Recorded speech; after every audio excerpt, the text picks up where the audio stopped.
Người ta bảo gió tầng nào gặp mây tầng đó, nhưng nữ chính của chúng ta chỉ là con gái của một gia đình không mấy khá giả. Sau một lần đi làm gia sư mà nên duyên với công tử nhà hào môn, nhưng cô không ỷ nại mà cố gắng phấn đấu có sự nghiệp của riêng mình để xứng đôi với chồng. Vì thế mấy bạn lương 5 triệu đừng nản lòng nhé, chồng chúng mình chỉ đâu đó quanh đây thôi. Hôm nay là ngày đầu tiên Seo Yang đến nhà học sinh của mình, nhưng đen đủi thay chiếc xe ô tô ngang qua đã bắn nước bẩn lên bộ váy trắng tinh của nàng. Seo Yang nhìn chiếc xe đi ngang qua thì tức lắm. Cô dùng hết sức bình sinh của mình lao về phía trước. Seo Yang ném chiếc ba lô của mình vào chiếc xe đó. Chàng trai bước xuống thì biết được tại sao đối phương lại đuổi theo mình. Uje tưởng rằng đối phương muốn vòi tiền nên đã rút 100.000 won lên dúi vào tay cô. Một người có lòng tự trọng cao như Seo Yang cảm thấy đối phương như đang sỉ nhục mình. Không nghĩ nhiều cô đuổi theo nhét tờ tiền vào túi Uje. Điều Seo Yang không biết rằng chàng trai này chính là con trai nhà tài phiệt cô sắp tới phỏng vấn. Seo Yang vừa bước vào cửa, phu nhân nhà tài phiệt bước tới hỏi: "Có phải cô vừa gặp chuyện gì trước khi tới đây không?" Uje lúc này cũng vừa về nhà, thoáng nhìn một cái là nhận ra ngay.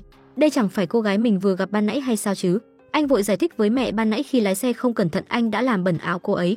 Người mẹ biết vậy thì có chút ngại ngùng, bèn vào phòng lấy một chiếc váy mới đưa cho Seo Yang. Cô bước vào phòng thì thấy nhị công tử đang nằm dài trên giường. Seo Yang chẳng nói chẳng rằng cầm điều khiển tắt nhạc cái phụt. Sung Jae thấy nữ gia sư đến thì ra bàn ngồi. Thế nhưng nào có ai biết anh ta là một anh chàng khó đối phó. 8 giáo viên vì không chịu được tính tình quái dở của anh ta nên đã bỏ dạy trong một tuần lễ. Seo Yang chẳng mấy quan tâm. Cô lấy ra một tập bài kiểm tra để kiểm tra trình độ của Sung Jae. Sung Jae chống đối không thèm đọc câu hỏi mà cứ khoanh theo tổ tiên mách bảo. Seo Yang cũng chẳng phải đậu vừa giang, cô dùng thái độ y hệt để chấm bài. Sung Jae tỏ ra khó chịu khi lần đầu tiên có người dám chống đối anh. Seo Yang bắt đầu chế giễu đã học dốt rồi còn khoanh bừa. Khoanh có đúng câu nào đâu cơ chứ. Sung Jae trách cô giáo chẳng nhìn kỹ mà đã cho điểm linh tinh. Vì để chứng minh mình không chấm nhầm, Seo Yang bắt đầu giảng giải lại từng câu hỏi. Điều này cũng khiến Sung Jae dần cảm thấy nể phục người giáo viên mới này. Sung Jae nghe cô giáo giảng bài mà cứ như là vịt nghe sấm. Tập trung chưa được bao lâu anh lại cầm điều khiển chỉnh âm lượng lên mức cao nhất. Uje và mẹ đang nói chuyện ở dưới nhà. Người mẹ lo lắng Seo Yang trẻ người như thế chẳng thể nào nói được Sung Jae. Theo con mắt của mình, Uje lại cho rằng đối phương chẳng phải người dễ bắt nạt. Vị phu nhân bất ngờ nghe thấy tiếng nhạc phát ra từ trên tầng. Bà nhanh chóng chạy lên tầng xem có chuyện gì đang xảy ra. Uje rất bình tĩnh đoán rằng cuộc chiến của hai người chỉ đang bắt đầu mà thôi. Xem ra lần này gia sư có để trừng trị được Seo Yang. Từ trước đến nay chưa có gia sư nào dám làm như thế với Sung Jae. Uje bảo mẹ mình hãy bình tĩnh quan sát thêm vài ngày nữa xem sao. Seo Yang xuống nhà thì thấy phụ huynh học sinh đã đợi ở dưới. Bà hỏi thăm cô ngày mai có tới dạy nữa hay không. Câu trả lời của Seo Yang khiến vị phu nhân đó cảm thấy vô cùng ngạc nhiên. Sung Jae xuống nhà nhăn nhó với mẹ mình. Cô gia sư đó là một người không bình thường mẹ ơi. Uje cười đắc ý, xem ra lần này em trai mình gặp được đối thủ thật rồi. Sung Jae tìm đủ mọi cách để chọc tức gia sư của mình. Anh nghĩ mình là như thế gia sư sẽ nổi giận bỏ về. Ai mà ngờ được Seo Yang lầm lì thay chiếc váy rồi tiến tới dạy học. Sung Jae thật sự đã gặp được đối thủ nặng ký rồi. Anh bắt đầu chuyển hướng qua mẹ mình. Mẹ ơi, hình như con bị ốm rồi ý. Người mẹ tiến tới hỏi han con trai có sao không. Sung Jae nói mình đã uống thuốc rồi nhưng vẫn cảm thấy mệt ạ. Sung Jae quay về phòng gọi điện thoại cho gia sư của mình. Anh bắt đầu nghĩ cách chơi đùa với Seo Yang, rằng hôm nay đánh nhau với bạn nên đã bị nhốt vào đồn cảnh sát rồi. Nhưng vì không muốn bị lộ cho nên anh chàng dặn dò cô tuyệt đối không được nói chuyện này với bố mẹ mình. Ước mơ của Sung Jae là trở thành người mẫu chuyên nghiệp. Anh nói dối như vậy cũng chỉ vì tới cuộc thi ngày hôm nay. Sung Jae lao thang dây tuột từ trên tầng xuống, nhưng các cụ đã nói rồi đừng thấy hoa nở mà ngỡ xuân về. Vừa ra cửa anh đã gặp Seo Yang đứng bên ngoài. Seo Yang đã biết hết kế hoạch của anh, biết mình chẳng còn đường lui nữa rồi. Sung Jae chỉ đành nói sự thật, bởi vì cuộc thi ngày hôm nay rất quan trọng. Anh xin Seo Yang hãy thả mình đi, thậm chí còn nói cả mục đích việc mình định ra ngoài cho cô.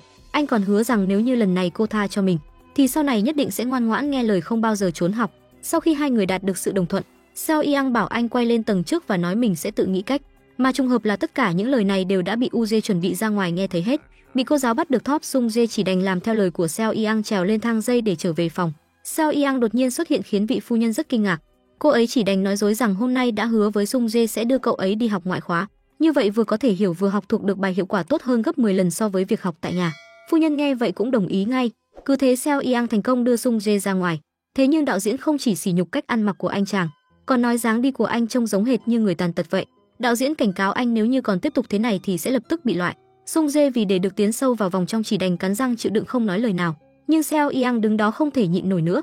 Cô sử dụng kiến thức pháp luật của mình để dạy dỗ đạo diễn một bài, đồng thời còn nói trưởng ban tổ chức không phải anh ta, vì thế anh ta không có quyền loại thí sinh. Đạo diễn thấy Seo Yang không phải dạng vừa bèn vội xin lỗi cô rồi rít: "Tôi rất xin lỗi chị ấy, ngầu quá đi." Cũng kể từ đó trong lòng Sung Jae bắt đầu thấy nể phục cô gia sư này. Đồng thời thành tích học tập của anh cũng được nâng cao lên nhanh chóng. Ngay cả người anh trai Uje cũng bắt đầu thấy hứng thú với Seo Yang. Chủ tịch biết được những thay đổi gần đây của con trai, bèn đề nghị Seo Yang chuyển tới đây ở và hứa rằng sẽ tăng lương gấp 3 lần cho cô. Thế nhưng Seo Yang không lập tức đồng ý lời đề nghị này, mà nói bản thân sẽ suy nghĩ và trả lời sau. UJ cũng hy vọng cô có thể suy nghĩ cẩn thận, yêu cầu cô nhất định phải tới nhà mình ở, nếu không sẽ nói ra chuyện cô giúp em trai trốn học với bố. Rốt cuộc tại sao UJ lại khăng khăng muốn Seo Yang tới nhà mình ở? Anh làm vậy là có mục đích gì đây? Thấy Seo Yang vì để tiết kiệm mỗi ngày chỉ ăn mì gói, UJ bèn tới tìm cô và nói có chuyện quan trọng cần bàn bạc.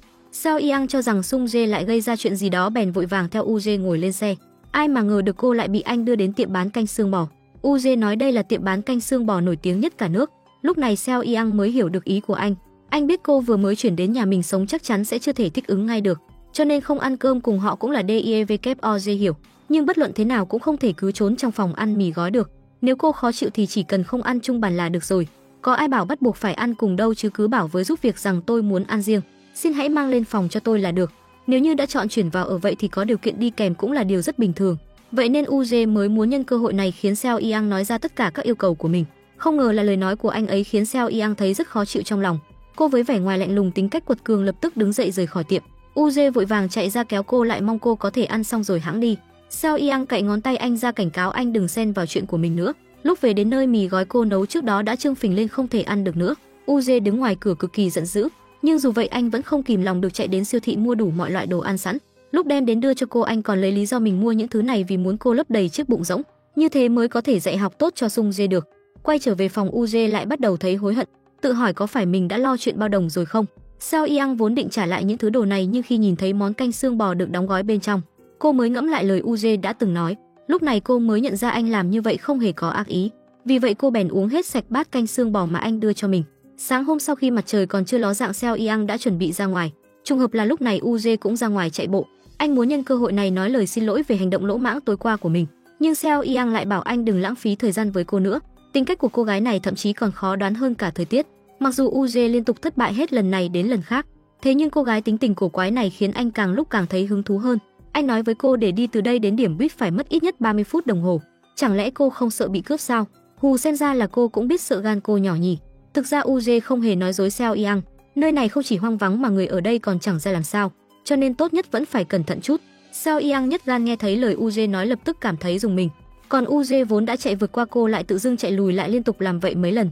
Thực ra anh chỉ muốn nói xin lỗi với cô về chuyện tối hôm qua, tiện thể làm vệ sĩ cho cô trong lúc đang ren wai rèn luyện sức khỏe. Mặc dù sao Seo Yang không trả lời, thế nhưng UJ đã có được đáp án từ biểu cảm của cô. Cũng chính nhờ thế mà quan hệ giữa hai người trở nên hòa hợp hơn rất nhiều. Nhưng UJ sao có thể ngờ được Seo Yang lại chính là kẻ trộm xe mà anh khổ sở tìm kiếm bấy lâu. Cho đến hôm ấy anh vô tình phát hiện ra con thỏ bông Seo Yang đánh rơi trong phòng của em trai. Điều này đã khiến anh hoài nghi liệu người trộm xe của mình có phải chính là cô hay không. Khi đối chiếu với bức ảnh kẻ trộm xe trong camera giám sát, anh càng thêm chắc chắn người lấy trộm xe của mình chính là Seo Yang. Sau đó anh nổi giận đùng đùng xông đến đẩy cửa phòng Seo Yang ra, rơi con thỏ bông kia lên chất vấn cô.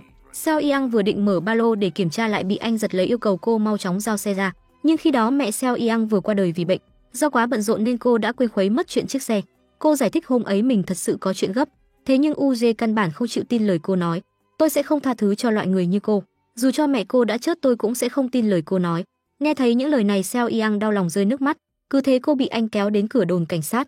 Dù là vậy Seo Yang cũng không chịu giải thích thêm gì nữa. Nhưng nếu như vào đồn cảnh sát thật thì cô sẽ bị phạt tù giam từ 1 năm đến 10 năm.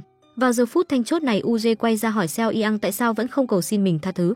Bởi vì những lời ban nãy anh nói khiến Seo Yang không còn muốn giải thích nữa. Cô thà rằng đi cầu xin cảnh sát còn hơn cầu xin loại người máu lạnh như anh. Có phải cô có nỗi khổ gì không, vậy thì hãy nói tôi nghe đi. Chẳng phải anh đã nói sẽ không tin dù cho tôi nói mẹ tôi qua đời sao? Hôm đó là ngày mẹ tôi qua đời này. Cô thật là thấy Seo Yang không chịu giải thích. UJ chỉ đành kéo cô vào đồn cảnh sát. Nhưng ngay lúc chuẩn bị bước vào họ lại bắt gặp viên cảnh sát xử lý vụ án. Viên cảnh sát còn cho rằng UJ đã bắt được kẻ trộm xe. Có điều ngay lúc nguy khốn ấy UJ phát hiện Seo Yang đã sợ đến mức cả người run rẩy. Tay cô nắm chặt lấy tay anh, cảnh tượng này khiến UJ mềm lòng. Nhưng anh muốn biết nếu lần này mình bỏ qua cho cô vậy thì sau đó cô sẽ làm thế nào. Tôi sẽ đền tiền chiếc xe cho anh, cô biết chiếc xe đó bao nhiêu tiền không? Dù cho cô có dạy thêm Sung Jae 2 năm nữa cũng không đủ đâu. Nếu như không thể tìm thấy chiếc xe bất kể dùng cách nào tôi cũng sẽ đền lại cho anh. Nếu không tìm được thì sao? Nếu như tìm được chiếc xe thì tôi sẽ không phải đền tiền nữa. Cô định lấy lại chiếc xe mà cô đã giấu sao? Anh muốn gì hãy nói cho tôi thứ anh muốn. UJ tức đến sôi máu não vì tính cách quật cường của Seo Yang. Đúng vào lúc này Seo Yang đem theo toàn bộ giấy tờ cá nhân tới giao cho anh, thậm chí còn giấy cam kết đảm bảo trong vòng 1 tháng không tìm thấy xe thì sẽ đến đồn cảnh sát tự thú. Hôm ấy UJ bất ngờ nhìn thấy Seo Yang trang điểm già dặn xuất hiện trên TV. Thực ra cô vì để nuôi em trai ăn học đại học nên đã làm thêm đủ mọi loại công việc khác nhau.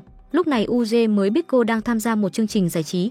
Vì để tăng tính chân thực, đạo diễn yêu cầu cô phải đóng giả thành cô gái gợi cảm và cô gái bình thường để mượn tiền đàn ông đi trên đường, xem đàn ông sẽ giúp đỡ kiểu phụ nữ thế nào. Khi đó Uje nhìn thấy Seo Yang đứng trên đường mượn tiền hết người này đến người khác, nên coi cô là người không đứng đắn. Cũng vì thế mà anh hiểu nhầm rằng cô cố ý cướp xe của mình để đi bán lấy tiền. Trên đường trở về nhà, trong đầu Uje liên tục hiện lên cảnh tượng lúc ấy. Sau đó anh lại nhớ tới tấm bài vị của mẹ mà Seo Yang đặt trong phòng. Điều này khiến anh lập tức nhận ra chắc chắn là mình đã hiểu nhầm cô mất rồi. Vì thế ngay khi trở về, anh bèn tới tìm Seo Yang để nói lời xin lỗi, nhưng cô lại không cho anh cơ hội để làm điều đó. Hôm sau Uje lại tới tìm cô, yêu cầu trước khi tìm thấy xe thì cô phải thay thế vị trí của nó, coi như là đền bù tổn thất về mặt tinh thần. Tôi là người mà sao có thể thay thế chiếc xe được? Tôi nói được là được. Thực ra Uje muốn dùng cách này để khiến cô tiếp nhận sự chăm sóc của mình. Vì để Seo Yang có thể ăn uống tử tế một bữa, anh nói dối nơi này phục vụ buffet có giá 120.000 won một người. Seo Yang thầm nghĩ nếu như không ăn thật nhiều vậy thì lỗ to rồi. Thế nên cô bèn ăn liên tục hết đĩa này đến đĩa khác. Đây cũng là bữa ăn no duy nhất của cô kể từ sau khi mẹ qua đời. Uje lần đầu tiên thấy Seo Yang ăn nhiều như vậy, trong lòng vô cùng vui vẻ. Sau đó anh lại đề nghị đi xem phim, mục đích chính là để cô có thể nhân cơ hội đó nghỉ ngơi đôi chút. Còn anh dù mắt đang hướng về màn hình, nhưng thứ anh nhìn thấy lại chỉ toàn là những chuyện đã từng xảy ra giữa hai người, cứ thế dần chìm vào giấc ngủ. Vì để giả vờ như mình không hề ngủ, Uje còn nói với Seo Yang, phim do đạo diễn nổi tiếng sản xuất quả nhiên không hề tầm thường. Seo Yang nghe xong không kìm được lén cười thầm. Sau đó hai người đi xem ca nhạc. Uje còn ra hiệu ngầm cho người dẫn chương trình mời Seo Yang lên sân khấu cùng đánh trống. Bằng cách này cô có thể vừa hoạt động vừa giải phóng những áp lực đã bị kìm nén bấy lâu nay. Đây cũng là lần đầu tiên Uje được nhìn thấy nụ cười trên gương mặt Seo Yang. Anh không kìm lòng được rút điện thoại ra muốn lưu giữ vĩnh viễn khoảnh khắc tươi đẹp này. Trên đường trở về nhà, Uje dặn dò cô đừng chuyện gì cũng giấu trong lòng, không chịu chia sẻ. Đồng thời anh cũng gửi lời xin lỗi chân thành đến cô vì hành động lỗ mãng của mình khi đó. Rất xin lỗi vì đã khiến cô thấy bị sỉ nhục, cô biết mà phải không? Tôi nói chuyện rất cay nghiệt, vì thế cô không cần phải nhớ những lời vô giá trị đó đâu. Tất cả những gì tôi nói từ khi chúng ta gặp nhau đến giờ, tôi nghĩ anh là một người xấu xa. Cũng có thể nói như vậy. Cô cười rồi kìa, nghĩa là cô đã chấp nhận lời xin lỗi của tôi rồi phải không? Lúc này Uje mới cảm thấy lòng mình được nhẹ nhõm phần nào. Trước khi vào nhà, Uje bảo Seo Yang hãy vào sau mình 3 phút, bởi vì hôm nay là ngày bố anh bắt anh quay trở về Mỹ. Còn Uje vì để không bị người khác làm phiền nên anh đã tắt máy suốt cả ngày hôm nay. Lúc quay trở về, bố anh nổi trận lôi đình, không còn cách nào, Uje chỉ đành nghe lời quay trở về Mỹ trên chuyến bay sớm nhất của ngày hôm sau. Thế nhưng người hiện giờ anh không an tâm nhất chính là Seo Yang. Những ngày anh không ở đây, cô cũng không cần phải thay chiếc xe mô tô làm bạn với anh nữa, vì để mỗi ngày cô đều được no bụng. Uje nói với Seo Yang sẽ dùng việc ăn cơm mỗi ngày ở nhà làm điều kiện bồi thường, cho đến khi tìm được chiếc xe thì thôi. Cứ thế Seo Yang bị Uje đẩy lên bàn ăn. Thế nhưng phu nhân nhà giàu lại tỏ ra cực kỳ ghét bỏ kiểu người nghèo khổ như Seo Yang, trách mắng cô vô lễ tùy tiện ngồi vào mâm cơm nhà người khác. Thấy thái độ của mọi người như vậy, Uje bèn dứt khoát nói với bố, hôm nay mình sẽ không đi nữa. Sau khi trở về phòng, cuối cùng Seo Yang cũng đã tìm thấy được bóng dáng tên trộm xe trong camera giám sát. Cô kích động chạy đến nói chuyện này cho Uje nghe. Thế nhưng Uje hiện giờ căn bản không muốn tìm chiếc xe đó nữa. Seo Yang lại nói nhân lúc anh còn chưa ra nước ngoài phải tìm bằng được tên trộm đó, như thế có thể chứng minh được bản thân cô trong sạch. Thực ra mấy ngày trước Uje đã tìm được tên trộm xe, nhưng nếu như anh nói tin tức này cho cô biết, vậy thì sẽ chẳng có lý do để tiếp cận cô nữa. Seo Yang tức giận hỏi anh tại sao không nói chuyện này cho mình biết. Bởi vì chuyện này mà cô bị anh lôi đi khắp nơi. Nhưng tại sao tôi lại lùi ngày đi Mỹ? Tại sao tôi muốn cô ăn cơm ở nhà, muốn cô ngủ ngon giấc, muốn cô có thể giải tỏa áp lực trong lòng, cười một cách vui tươi? Tại sao tôi lại làm như vậy? Cô là người thông minh, mà công tử nhà tài phiệt đem lòng yêu mến cô, gia sư của em trai, lại còn chủ động bày tỏ tình cảm của mình với cô ấy. Nhưng Seo Yang lại cho rằng cuộc sống của hai người vốn dĩ đã không cùng một quỹ đạo. Tình cảm của Uje dành cho cô chẳng qua chỉ là sự đồng cảm mà thôi. Dù bị Seo Yang từ chối nhưng Uje vẫn kiên trì đưa cơm ngày 3 bữa cho cô. Anh không chỉ cùng cô và em trai đi tham gia cuộc thi, mà còn chạy đi mua món kem mà Seo Yang thích ăn nhất. Anh vì sợ Seo Yang sẽ không chịu ăn nên quay ra nói dối rằng cửa hàng mua 1 tặng 1, nếu như không ăn hết thì thực sự rất lãng phí. Thậm chí anh còn nói mình không đem tiền theo, bắt cô phải cho mình vay tiền để xem buổi biểu diễn bên đường. Thực ra Seo Yang hiểu rõ tâm ý của Uje, nhưng với thân phận thấp hèn của mình, cô nào có dám tiếp nhận tình cảm của anh. Lúc về đến nhà, cô phát hiện Sung Jae vẫn luôn ngồi ngoài cửa đợi mình. Thấy cô giáo và anh trai trở về cùng nhau, Sung Jae giận dữ xoay người bỏ đi. Uje thấy vậy cũng rất hoang mang, không biết hôm nay em trai mình bị làm sao. Thực ra trong khoảng thời gian vừa qua hai người tiếp xúc với nhau, Sung Jae cũng đã dần nảy sinh tình cảm với Seo Yang. Không ngờ là chính vào lúc này một cô gái lại đột nhiên xuất hiện trong phòng Seo Yang. Thấy Uje bước vào, cô gái lập tức nhào về phía anh, ôm hôn tới tấp. Sự xuất hiện đột ngột của cô gái cũng U và Uje từ nhỏ đã lớn lên bên nhau. Mục đích chủ yếu của việc cô về nước lần này là để đính hôn với Uje. Uje thẳng thắn nói với cô rằng mình đã thích người con gái khác. Vì để tránh có thêm các hiểu lầm không cần thiết, anh mong cô đừng có suy nghĩ như vậy nữa. Ai ngờ ngay ngày hôm sau, Sun U lại thẳng thắn bày tỏ trước mặt bố mẹ Uje. Cô nói đợi sau khi mình tốt nghiệp sẽ lập tức kết hôn với Uje. Quyết định đột ngột này khiến cho hai vị phụ huynh lúng túng không biết nên làm thế nào. Thế nhưng vì để công ty phát triển hơn nữa trong tương lai, Bố Uze rất tán thành mối hôn sự môn đăng hộ đối này, ngược lại người mẹ thì kiên quyết phản đối, bà ấy không muốn ép buộc con trai. Bà mong anh có thể tìm được một người mình thích để kết hôn. Uze sợ Seo Yang sẽ hiểu nhầm, nên ngay sáng sớm hôm sau đã chạy đến tìm cô để giải thích về mối quan hệ của mình với Sun U. Nhưng Seo Yang lại nói anh không cần thiết phải giải thích với cô. Dù là vậy nhưng Uze vẫn cảm nhận được cảm xúc của Seo Yang đã có sự biến đổi rất rõ ràng. Chắc chắn cô muốn hỏi tôi bởi vì cô đang kiềm chế thì thế nên cô mới tức giận. Tôi vẫn chưa tò mò đến mức muốn hỏi đâu, tôi đảm bảo cô sẽ không phải tò mò. Nếu là vì tôi thì anh không cần phải làm thế đâu, tôi làm vậy là vì tôi. Nghĩ lại tất cả những gì đã xảy ra, đầu óc Sao Y ăn cả ngày mơ mơ màng màng làm gì cũng không tập trung. Uze cũng cảm thấy quan hệ giữa hai người có lẽ sẽ có phát triển rất tốt. Ai mà ngờ ngay sau đó bố lại thông báo với anh một tin tức động trời. Đó chính là đợi sau khi Sun U tốt nghiệp hai người họ sẽ lập tức kết hôn. Ông ấy thậm chí còn tự ý đặt vé máy bay quay trở về Mỹ cho anh. Uze hiển nhiên không thể bỏ lại Seo Yang, vì thế anh mong cô có thể buông bỏ mọi thứ cùng mình rời đi. Seo Yang đem theo tro cốt của mẹ tới nhà tài phiệt để làm gia sư. Thế nhưng chưa được bao lâu chuyện này đã bị phu nhân nhà tài phiệt phát hiện ra. Việc trong nhà xuất hiện thứ đồ này khiến bà ấy vô cùng bực bội. Bà cảnh cáo Seo Yang hãy mau chóng xử lý thứ đồ này. Hôm sau Seo Yang thức dậy từ sớm chuẩn bị đem tro cốt của mẹ về quê. Trên đường đi cô hồi tưởng lại việc mẹ mình vất vả khổ nhọc cả đời, đến sau khi chớt đi cũng chẳng có lấy một chỗ tử tế để yên nghỉ, điều này khiến cô vô cùng đau xót. Nước mắt cứ thế tuôn rơi, nhưng cô chẳng hề hay biết ngay khi mình vừa ra khỏi cửa Uze đã luôn bám theo bên cạnh. Cứ thế anh lén lút đi theo cô đến bờ sông. Tâm nguyện lớn nhất của mẹ Seo Yang đó chính là mong cô và em trai sau này được hạnh phúc, bất kể có gặp phải khó khăn lớn cỡ nào cũng không được rơi nước mắt trước mặt người khác. Seo Yang mỉm cười nói với mẹ rằng không cần phải lo lắng vì mình nữa. Một người đàn ông giàu có nói thích con. Mẹ hỏi con anh ấy có đẹp trai không á? Rất đẹp trai, cực kỳ đẹp trai, anh ấy rất tinh tế, anh ấy lo lắng cho con, đối xử tốt với con. Mẹ hỏi con có thích anh ấy không? Sao con muốn thích anh ấy không phải người mà con có thể thích. Chắc chắn anh ấy không thể trở thành con rể của mẹ được đâu. Mẹ ơi, con không có anh ấy cũng không sao. Không có anh ấy con cũng có thể tự kiếm được tiền, con sẽ luôn sống thật hạnh phúc. Nếu như có kiếp sau, Seo Yang thật sự mong mẹ mình sẽ không phải khổ sở như vậy nữa. Quên đi tất cả những điều không vui, sống một lần theo cách mình muốn. Lời nói của Seo Yang khiến cho Uze đứng sau nghe thấy rất chua xót. Trên đường trở về, Seo Yang không cẩn thận trượt ngã, khiến một chiếc giày bị trôi theo dòng nước. Bất đắc dĩ, Seo Yang chỉ đành đi chân trần trở về. Cũng vào lúc này cô đột nhiên nhìn thấy Uze đang đứng dưới hạ lưu nhặt giày giúp mình. Khi Uze cầm một chiếc giày còn lại lên, cũng nhìn thấy Seo Yang đang đứng ở cách đó không xa. Anh không kìm lòng được oán trách cô thật ngốc nghếch. Khi đi đường núi không ai lại chọn loại giày này. Sao anh lại tới đây? Em thế này thì sao anh có thể yên tâm được đây? Sao anh lại đến đây? Anh không muốn em phải chào tạm biệt mẹ một mình, sợ bị em phát hiện ra, vì thế chỉ dám lén lút đi theo sau em. Ai ngờ em lại hậu đến mức làm rơi cả giày. Khoảnh khắc này Seo Yang vốn rất kiên cường hoàn toàn mất khống chế cảm xúc. Người con gái anh yêu khóc lóc đau đớn ngay trước mặt khiến Uze lòng đau như cắt. Bờ vai rộng của Uze khiến Seo Yang cảm thấy bản thân có thể dựa dẫm vào. Seo Yang luôn giữ thái độ lạnh lùng, cuối cùng cũng chịu mở lòng mình ra, kể câu chuyện của mình cho Uze nghe. Trên đường trở về, Uze nắm chặt lấy tay Seo Yang. Seo Yang cũng không hề cự tuyệt, nhưng trùng hợp là cảnh tượng này đã bị Sun U bắt gặp.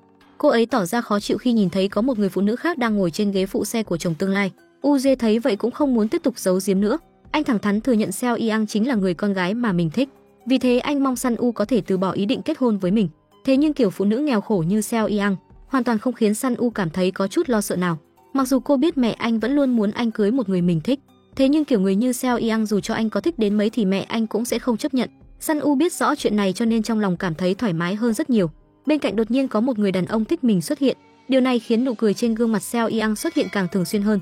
Còn Uze cũng liên tục lấy lý do mượn sách để tới thăm Seo Yang. Trước khi đi anh còn không kìm lòng được hôn lên trán cô một cái. Seo Yang thừa nhận bản thân có tình cảm với Uze, nhưng hai người họ vừa mới quen nhau chưa được 1 tháng nên cũng chưa hiểu hết về đối phương. Nếu cứ tiếp tục phát triển tiếp như vậy thì sẽ không ổn. Vậy thì hãy mở một lớp cấp tốc đi. Anh sẽ nói tất cả những thứ em cần biết một cách nhanh nhất. Vì để có thể nhanh chóng phát triển mối quan hệ với Seo Yang, Uze dự định sau khi xem phim xong sẽ bàn bạc với cô về chuyện ra nước ngoài. Không ngờ ngay khi Seo Yang chuẩn bị ra ngoài, cô lại nhận được điện thoại của em trai. Hóa ra người bố Sam Jae giấu hai chị em họ đi làm tại câu lạc bộ đêm, kết quả bị cảnh sát bắt vào đồn. Thực ra sau khi người mẹ qua đời, người bố bắt đầu thấy hối hận muốn làm lại từ đầu. Ông ấy muốn nỗ lực kiếm tiền để trả hết khoản nợ, bù đắp lại những thiếu thốn cho hai người con, sau đó cùng nhau sống thật tốt. Ông Sam Jae cố gắng giải thích với Seo Yang mình đang làm quản lý sảnh ở câu lạc bộ đêm, nhưng Seo Yang lại nói mẹ vừa qua đời chưa được 1 tháng, bố đã bắt đầu đi kiếm tiền bằng cách mua vui cho phụ nữ. Khi làm như vậy bố chẳng lẽ không thấy có lỗi với mẹ hay sao? Khi xưa người bố lừa gạt đem tiền trong nhà đi nói là để kinh doanh, cuối cùng lại thua hết sạch sẽ, thậm chí còn nợ một khoản vay nặng lãi rất cao. Seo Yang vì để cùng mẹ trả hết món nợ đó nên đã từ bỏ việc học đại học. Mẹ cô vì quá lao lực dẫn đến bệnh nặng nằm liệt giường. Đến cuối cùng ngay cả ngày mẹ cô qua đời bố cô cũng không ở bên bà ấy. Gia đình thành ra như hiện tại đều là do một tay bố cô gây nên. Bây giờ mới muốn chăm sóc hai chị em cô thì có tác dụng gì nữa đâu cơ chứ. Người bố lúc này cũng á khẩu trước những lời của con gái. Ông ấy vô cùng hối hận vì những việc làm ngu ngốc khi xưa của mình. Bên này UJ vẫn đang tay ôm hoa tươi đứng đợi Seo Yang. Sau khi khóc lóc một hồi, đầu óc của Seo Yang cũng trở nên tỉnh táo hơn nhiều. Cô nhận ra ngay cả gia đình bình thường cũng không thể chấp nhận người như mình. Nói gì đến gia đình có quyền có thế như nhà UJ. Vì thế cô quyết định từ bỏ việc cùng UJ ra nước ngoài. Bên này hai người họ còn đang tranh luận gay gắt vì chuyện ra nước ngoài, mà chẳng hề hay biết trong nhà đã bắt đầu loạn cả lên. Hóa ra khi nãy Sun U phát hiện ra ảnh của Seo Yang ở trong phòng UJ, biểu cảm lén lút của Sun U cũng khiến cho mẹ UJ nảy sinh nghi ngờ. Bà ấy cầm bức ảnh ra chất vấn Seo Yang An chuyện này là thế nào, khiến Seo Yang An nhất thời bối rối không biết trả lời sao. Nhưng với sự thông minh vốn có, cô lập tức hiểu ra ý của phu nhân. Cô giải thích với chủ tịch và phu nhân rằng giữa mình và UJ chưa từng phát sinh chuyện gì. Thế nhưng chẳng ai chịu tin lời cô nói, bố mẹ liên tục ép hỏi, khiến UJ chỉ đành đứng ra giải thích tất cả. Lý do con không trở về Mỹ mà kiên trì muốn ở lại Hàn Quốc chính là vì cô gái này. Đồng thời UJ cũng thẳng thắn bày tỏ Seo Yang chính là người mà mình muốn cưới làm vợ. Lời của con trai khiến cho tất cả mọi người trong nhà đều rất đỗi kinh ngạc. Chủ tịch hỏi về tình hình gia đình của Seo Yang ngay trước mặt mọi người. Hết cách Seo Yang chỉ đành thừa nhận hộp cho cốt kia là của mẹ mình. Sau đó mẹ UJ cũng bắt đầu hỏi han về tình hình của bố Seo Yang. Nhưng khi Seo Yang nghĩ đến tình hình hiện giờ của bố mình, cô không làm thế nào để mở miệng nổi, hết cách cô chỉ đành nói dối bố mình cũng qua đời rồi. UJ kinh ngạc nhìn Seo Yang, lúc này anh mới biết số mệnh của cô khổ sở đến vậy. Seo Yang nói với chủ tịch ngày mai Sung Jae sẽ phải thi thử, đợi ôn tập cho cậu ấy bài ngày mai xong cô sẽ chuyển khỏi đây. Cô còn bảo chủ tịch và phu nhân hãy cứ yên tâm, mình và UJ sẽ không thể có bất cứ quan hệ nào được. UJ cảm thấy rất có lỗi vì đã khiến Seo Yang mất mặt trước bố mẹ mình. Seo Yang vừa khóc vừa nói với anh tất cả đều đã kết thúc, sự việc đã thành ra như vậy rồi, tại sao anh vẫn cứ bám lấy cô không chịu buông. UJ kéo tay cô hỏi cô tại sao không thể tin tưởng mình một lần. Tin hay không là do tôi quyết định, em hãy tin anh một lần đi. Xin anh sau này đừng muốn gì làm nấy vậy nữa, chúng ta kết thúc rồi. Bởi vì xảy ra chuyện này khiến cảm xúc của phu nhân nhà tài phiệt hoàn toàn mất khống chế, thậm chí còn muốn đuổi Seo Yang ra khỏi nhà ngay lập tức. Chủ tịch khuyên vợ tốt nhất đừng nên kích động quá mức, nếu như chọc giận UJ thì anh sẽ lập tức rời khỏi cái nhà này. Sao có thể, con trai mình nuôi nấng suốt bao năm mà còn không hiểu nó, xem ra bà chỉ có thể sống như này mãi thôi. Đúng lúc này Sung Jae vui vẻ trở về nhà muốn cùng Seo Yang chuẩn bị ôn tập cho bài thi. Ngày mai đây là lần thi thử mà anh đã mong đợi rất lâu. Anh biết Seo Yang rất cần tiền, vì thế anh nỗ lực học tập chỉ vì muốn thành tích mình được cải thiện. Như vậy thì bố anh sẽ thưởng thêm cho cô. Đồng thời anh cũng muốn được nhận lời khen của Seo Yang. Sung Jae đưa ra điều kiện, nếu mình thi tốt thì Seo Yang phải hoàn thành một điều ước của anh. Mặc dù Seo Yang không biết điều ước đó là gì nhưng cô vẫn thoải mái đồng ý với Sung Jae. Sung Jae nghe xong trong lòng rất vui, nhưng anh chẳng hề hay biết đây là buổi cuối cùng Seo Yang gia sư cho anh. Thế nhưng Seo Yang là gia sư mà anh thích nhất, nếu như cô ấy không dạy nữa thì anh sẽ từ bỏ việc học hành. Nếu con không đỗ đại học thì đó là lỗi của mẹ. Thực ra phu nhân tài phiệt cũng bất đắc dĩ mới phải đuổi Seo Yang đi, bởi vì con trai lớn của bà đã đem lòng yêu cô gái ấy mất rồi. Sung Jae nghe kinh ngạc há hốc mồm, anh không tin lời mẹ mình nói, vì thế bèn chạy đến tìm Seo Yang để xác nhận nhưng cô không hề trả lời. Chủ tịch cũng biết Seo Yang không chỉ thông minh nhanh nhẹn mà còn là người hiểu chuyện, cho nên ông ấy đồng ý tin tưởng lời cô nói hôm qua. Huống hồ chẳng mấy chốc UJ sẽ bay đi Mỹ, như vậy thì hai người cũng sẽ lập tức cắt đứt liên lạc. Cho nên chủ tịch hy vọng Seo Yang có thể tiếp tục dạy gia sư cho Sung Jae, chỉ có điều là đổi thành thứ Bảy và Chủ nhật sau đó. Chủ tịch bảo Sung Jae giúp cô chuyển nhà, trùng hợp là vừa ra đến cửa đã bắt gặp ngay UJ. UJ muốn lái xe đưa Seo Yang về nhưng cô lại cố chấp muốn ngồi xe buýt. Trong lòng Sung Jae cũng rất khó chịu với người anh trai này, nếu không phải vì anh ấy thì Seo Yang cũng không cần phải chuyển đi. Sung Jae thấy cô giáo của mình ở nơi như vậy trong lòng rất xót xa. Anh cũng đồng ý với cô sẽ không nói cho UJ biết cô ở đây. Kết quả vừa về đến nhà mở cửa phòng ra đã thấy anh trai ngồi đợi sẵn trong phòng. Sung Jae nói với anh mình đã hứa với Seo Yang bất kể có xảy ra chuyện gì cũng sẽ không nói địa chỉ chỗ ở của cô ra. Ngoài ra Sung Jae còn nói với anh trai rằng Seo Yang căn bản không có nhà. Có điều chẳng bao lâu sau UJ đã tìm được chỗ ở của Seo Yang, nhưng cô vẫn nhất quyết không chịu gặp anh. Cứ thế UJ đợi suốt đêm ở dưới tòa nhà không chịu rời đi. Seo Yang không nhẫn tâm thấy anh chịu khổ, vì thế cuối cùng chỉ đành đi xuống. UJ đưa cho cô hai lựa chọn, một là cùng anh ra nước ngoài. Anh cũng không yêu cầu cô phải gả ngay cho mình, anh sẽ đợi cho đến khi cô đủ tin tưởng vào anh, khi đó họ sẽ chính thức ở bên nhau. Ngoài ra anh cũng đã chuẩn bị hồ sơ nhập học cho cô, nếu như trong vòng nửa năm cô không thấy phù hợp thì anh sẽ đưa cô trở về. Lựa chọn thứ hai đó chính là anh sẽ ở lại đây cùng cô ăn cơm, cùng cô học tập mỗi ngày, để cho cô một khoảng thời gian suy nghĩ. Nhưng Seo Yang lại nói mình sẽ không chọn bất cứ cái nào. UJ không tài nào hiểu nổi tại sao cô phải vì cái gọi là lòng tự trọng mà hành hạ bản thân đến mức như vậy. Không ngờ Seo Yang lại nói mình vẫn chưa thích anh đến mức bất chấp tất cả. Đừng biến anh thành trò cười như vậy, đừng khiến anh cho rằng em không nghĩ như vậy, mà chỉ có mình anh nghĩ vậy. Anh đã nhìn thấy ở em rồi, đừng giả vờ như không phải thế. Anh hiểu lý do tại sao em phải chịu đựng nhiều như vậy để tiếp tục sống. Anh cũng biết em không muốn lùi bước một chút nào. Anh cũng biết em có nhiều vết thương lòng hơn bất cứ ai. Cũng biết em sẽ mở lòng với anh đã biết hết tất cả rồi, không phải em cần anh sao? Nhưng Seo Yang lại nhẫn tâm nói mong anh hãy mau chóng kết hôn với Sun U. Lời nói của cô khiến UJ tức đến phát điên. Hôm sau anh đến tìm bố đưa ra điều kiện để mình đồng ý gia nhập vào công ty là được cưới Seo Yang. Hóa ra đã mười mấy năm anh chưa từng bước vào công ty lấy nửa bước. Nguyện vọng duy nhất của ông nội trước khi qua đời đó là mong anh có thể kế thừa công ty. Vì sự phát triển của nhà họ Kang trong tương lai, bố Uje yêu cầu anh ký vào bản thỏa thuận, đồng ý cho anh kết hôn với Seo Yang. Mẹ Uje cực kỳ phản đối việc chồng mình sắp xếp hôn nhân cho con trai. Phu nhân không hiểu tại sao mình thân là mẹ mà lại không có quyền quyết định. Đây là điều mà bà muốn nó kết hôn với người nó yêu còn gì. Bà thậm chí còn không hài lòng với người có điều kiện tốt như Sun U còn gì. Như vậy cũng không có nghĩa là người con gái như thế nào cũng được. Sau khi Seo Yang dạy học cho Sung Jae xong, chủ tịch đưa tiền thưởng đã chuẩn bị sẵn cho cô. Trước khi đi, chủ tịch bảo Uje đưa cô trở về. Lúc này Seo Yang vẫn còn chưa rõ chuyện là thế nào. Khi biết chuyện giữa hai người họ đã được chủ tịch chấp thuận, cô kinh ngạc đứng ngây người ra đó không biết nên nói gì. Với thân phận thấp hèn này của cô, chủ tịch không thể dễ dàng chấp nhận được. Ông ấy đã chấp nhận rồi, không phải là nói dối, mẹ anh vẫn chưa đồng ý. Có điều chẳng bao lâu nữa bà ấy sẽ đồng ý thôi. Bố cháu không còn nữa nhớ đến lời nói dối hoang đường ngày hôm ấy. Seo Yang lại thấy do dự, vì thế bèn dùng đủ mọi lý do để từ chối kết hôn với Uje. Được thôi, nếu không kết hôn vậy thì hẹn hò đi. Anh cũng cảm thấy bây giờ kết hôn là quá sớm. Uje tin rằng một ngày nào đó Seo Yang sẽ nhìn thấy tấm lòng của mình. Sung Jae không tin trên thế giới này còn có người thích Seo Yang hơn mình. Anh cho rằng người anh chẳng hiểu gì về Seo Yang thì không có tư cách để thích cô. Lúc này Uje mới nhận ra em trai đã biến thành tình địch của mình. Vì thế anh đồng ý với Sung Jae nhất định sẽ đối xử thật lòng với Seo Yang, sẽ không để cô phải chịu bất cứ ấm ức nào. Vì để ngăn cản mối hôn sự của con trai, người mẹ đã tuyệt thực suốt 3 ngày trời. Chủ tịch khuyên vợ mình tốt nhất đừng cố chấp như vậy. Một người đàn ông bị một người phụ nữ làm cho mê muội, chẳng lẽ vẫn còn hơi sức để bận tâm đến người làm mẹ này sao? Thực ra chủ tịch cũng không vừa mắt cô con dâu này, nhưng vì tương lai của công ty ông ấy cũng không còn lựa chọn nào khác.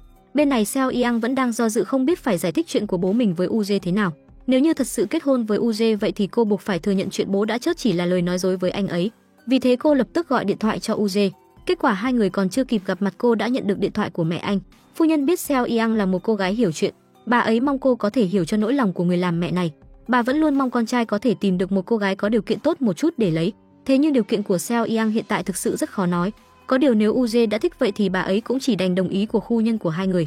Seo Yang không biết Uje đã dùng cách gì để nhận được sự đồng ý của cả nhà, nhưng cô vẫn muốn thẳng thắn nói ra chuyện của bố mình với gia đình anh. Có điều cô còn chưa kịp mở miệng, phu nhân Tài Phiệt đã lập tức ngắt lời. Vì để không khiến gia đình bị bẽ mặt, phu nhân bảo Seo Yang hãy nói bố mẹ mình từng là bác sĩ nổi tiếng, bởi vì đi tới châu Phi làm tình nguyện vô tình mắc phải bệnh truyền nhiễm nên qua đời. Lời nói của phu nhân chủ tịch đã cứa sâu vào trái tim của Seo Yang. Cô quả quyết nói với phu nhân rằng mình không có ý định kết hôn với Uje. Lời nói của cô khiến cho phu nhân chủ tịch mất hết mặt mũi. Bên này Uje vẫn đang nôn nóng đợi chờ Seo Yang. Kết quả Seo Yang suy đi nghĩ lại đến cuối cùng vẫn không thể nói sự thật về bố mình với anh. Phu nhân chủ tịch không hiểu tại sao con trai mình lại u mê một người con gái lạnh lùng như vậy. Nếu Uje đã muốn kết hôn cùng cô ấy vậy thì bà cũng có điều kiện của mình. Nếu như trong vòng một ngày Seo Yang đồng ý gả cho Uje, vậy thì bà sẽ cam tâm tình nguyện chấp nhận người con dâu này. Em gái cũng nói nếu như Seo Yang thật sự muốn kết hôn với anh thì đây cũng không phải là chuyện khó khăn gì. Trong lúc Seo Yang đang không biết phải lựa chọn thế nào, Uje đến gặp cô để truyền đạt ý của mẹ mình. Nhưng Seo Yang lại nói không muốn dùng thời gian ngắn ngủi như vậy để quyết định cả đời của mình. Khi biết được ý của Seo Yang, Uje vô cùng sốt ruột. Anh hỏi em lần cuối ý của em là không có anh cũng chẳng sao phải không? Phải, anh biết rồi, vậy thì anh sẽ đi, anh đã làm mọi thứ có thể làm cho em rồi. Nếu như vậy mà em vẫn nói không thế thì anh sẽ đi Mỹ. Anh đã mất em thật rồi Seo Yang. Sự lạnh lùng của Seo Yang đã hoàn toàn làm tổn thương trái tim của Uje. Nhìn người đàn ông mình yêu rời đi, trái tim Seo Yang vô cùng đau đớn. Sung Jae nhìn ra được tâm sự trong lòng Seo Yang. Vì để cô không phải thấy hối hận, anh bèn nói tất cả mọi chuyện cho cô biết. Anh Uje đã từ bỏ việc đi du học, quyết định ở lại công ty của bố để làm việc để được bố đồng ý cho hai người kết hôn ấy. Cô có biết anh ấy ghét vào làm ở công ty đến mức nào không? Khoảnh khắc này Seo Yang mới biết Uje đã làm nhiều điều vì mình đến vậy. Cứ thế Seo Yang tiếp tục trải qua cuộc sống nhạt nhẽo vô vị mỗi ngày như xưa. Vì để tiết kiệm tiền cho em trai ăn học đại học, mỗi ngày cô đều để bụng đói. Đúng lúc này một giọng nói quen thuộc vang lên bên tai. Khi Seo Yang quay đầu lại, quả nhiên đối phương chính là người đàn ông mà cô mong nhớ bấy lâu. Anh sợ em không ăn uống tử tế, vì thế đến đây để xem sao. Nếu vậy thì anh sẽ tha thứ cho cô ấy một lần, vì vậy nên anh tới đây. Vì để không bị gia đình chồng ghét bỏ, Seo Yang quyết định đoạn tuyệt quan hệ với người bố đang mang trên mình khoản nợ cao. Cô nói dối bố rằng mình muốn ra nước ngoài để học chuyên sâu. Mặc dù ông Sam Jae rất muốn giữ con gái lại bên mình, nhưng ông ấy biết bản thân không có quyền ngăn cản cô. Vì để không khiến con gái cảm thấy xấu hổ, người bố quyết định nghỉ làm tại câu lạc bộ đêm. Hơn nữa ông còn hạ quyết tâm đợi sau khi trả nợ xong thì sẽ cùng các con sống cuộc sống hạnh phúc. Nhưng sự rời đi đột ngột của Seo Yang khiến ông ấy bối rối không biết phải làm thế nào. Em trai hỏi chị gái có phải là vì không muốn nhìn thấy bố nên mới nói dối rằng định đi du học không? Không phải đâu, chị muốn kết hôn. Sang U à, kết hôn ư? Chị gái đột nhiên nói muốn kết hôn khiến Sang U rất sửng sốt. Điều này cũng khiến anh lập tức hiểu ra mục đích của việc chị gái nói muốn đi du học. Seo Yang kể cho em trai chuyện mình nói bố đã chớt với nhà chồng. Sang U cảm thấy chị gái bị điên rồi. Sao có thể nói một người đang sống sờ sờ ra đó đã chết được? Không ngờ là Seo Yang lại đáp nếu như mình nói ra sự thật thì sẽ không chỉ bị nhà chồng sỉ nhục, hơn nữa rất có khả năng sẽ đánh mất mối tình đẹp đẽ này. Sang U không hiểu tại sao chị gái lại vì chút lòng tự tôn bé nhỏ đó mà làm ra chuyện như vậy. Nếu như người đàn ông kia thật sự thích Seo Yang thì anh ấy sẽ không vứt bỏ cô vì nguyên nhân đó. Nhưng Seo Yang lại cảm thấy bây giờ nói gì cũng đều đã muộn cả rồi. Seo Yang không biết nên giải thích thế nào với UJ. Cô vốn định thẳng thắn kể hết sự thật cho anh nghe, nhưng rồi đến cuối vẫn chẳng có đủ dũng cảm để nói ra. Cuối cùng cô chỉ có thể nói mình có một người em trai nhưng hiện giờ đang học ở nước ngoài, đã mấy năm không liên lạc với nhau. Buổi tối ông Sam Jae làm một bàn toàn những món Seo Yang thích ăn từ nhỏ đến lớn, nhưng cô lại chẳng thể nuốt nổi miếng nào. Sau đó ông Sam Jae đem số tiền 1,5 triệu won mình tích góp được đưa cho Seo Yang, bảo cô khi nào có việc cần thì đem ra dùng. Trước khi Seo Yang rời đi, ông ấy cố gắng giấu những giọt nước mắt đau xót để tiễn cô. Nhìn bóng lưng Seo Yang khuất xa dần, trái tim người bố như vỡ nát. Nhưng ông ấy nào có biết trước khi đi Seo Yang cũng đã để lại số tiền lương mình tích góp được cho ông. Nhìn số tiền con gái để lại, người bố không kìm lòng được bật khóc. Ông ấy thật sự rất hối hận vì những lỗi lầm mình đã từng phạm phải. Ông Sam Jae tới tham gia hôn lễ, kết quả phát hiện cô dâu lại có tên y hệt với con gái mình. Thế nhưng ông ấy không nghĩ ngợi nhiều, trong lòng còn thầm cảm thán nếu như con gái thật sự tìm được người chồng đẹp trai như vậy thì tốt biết bao.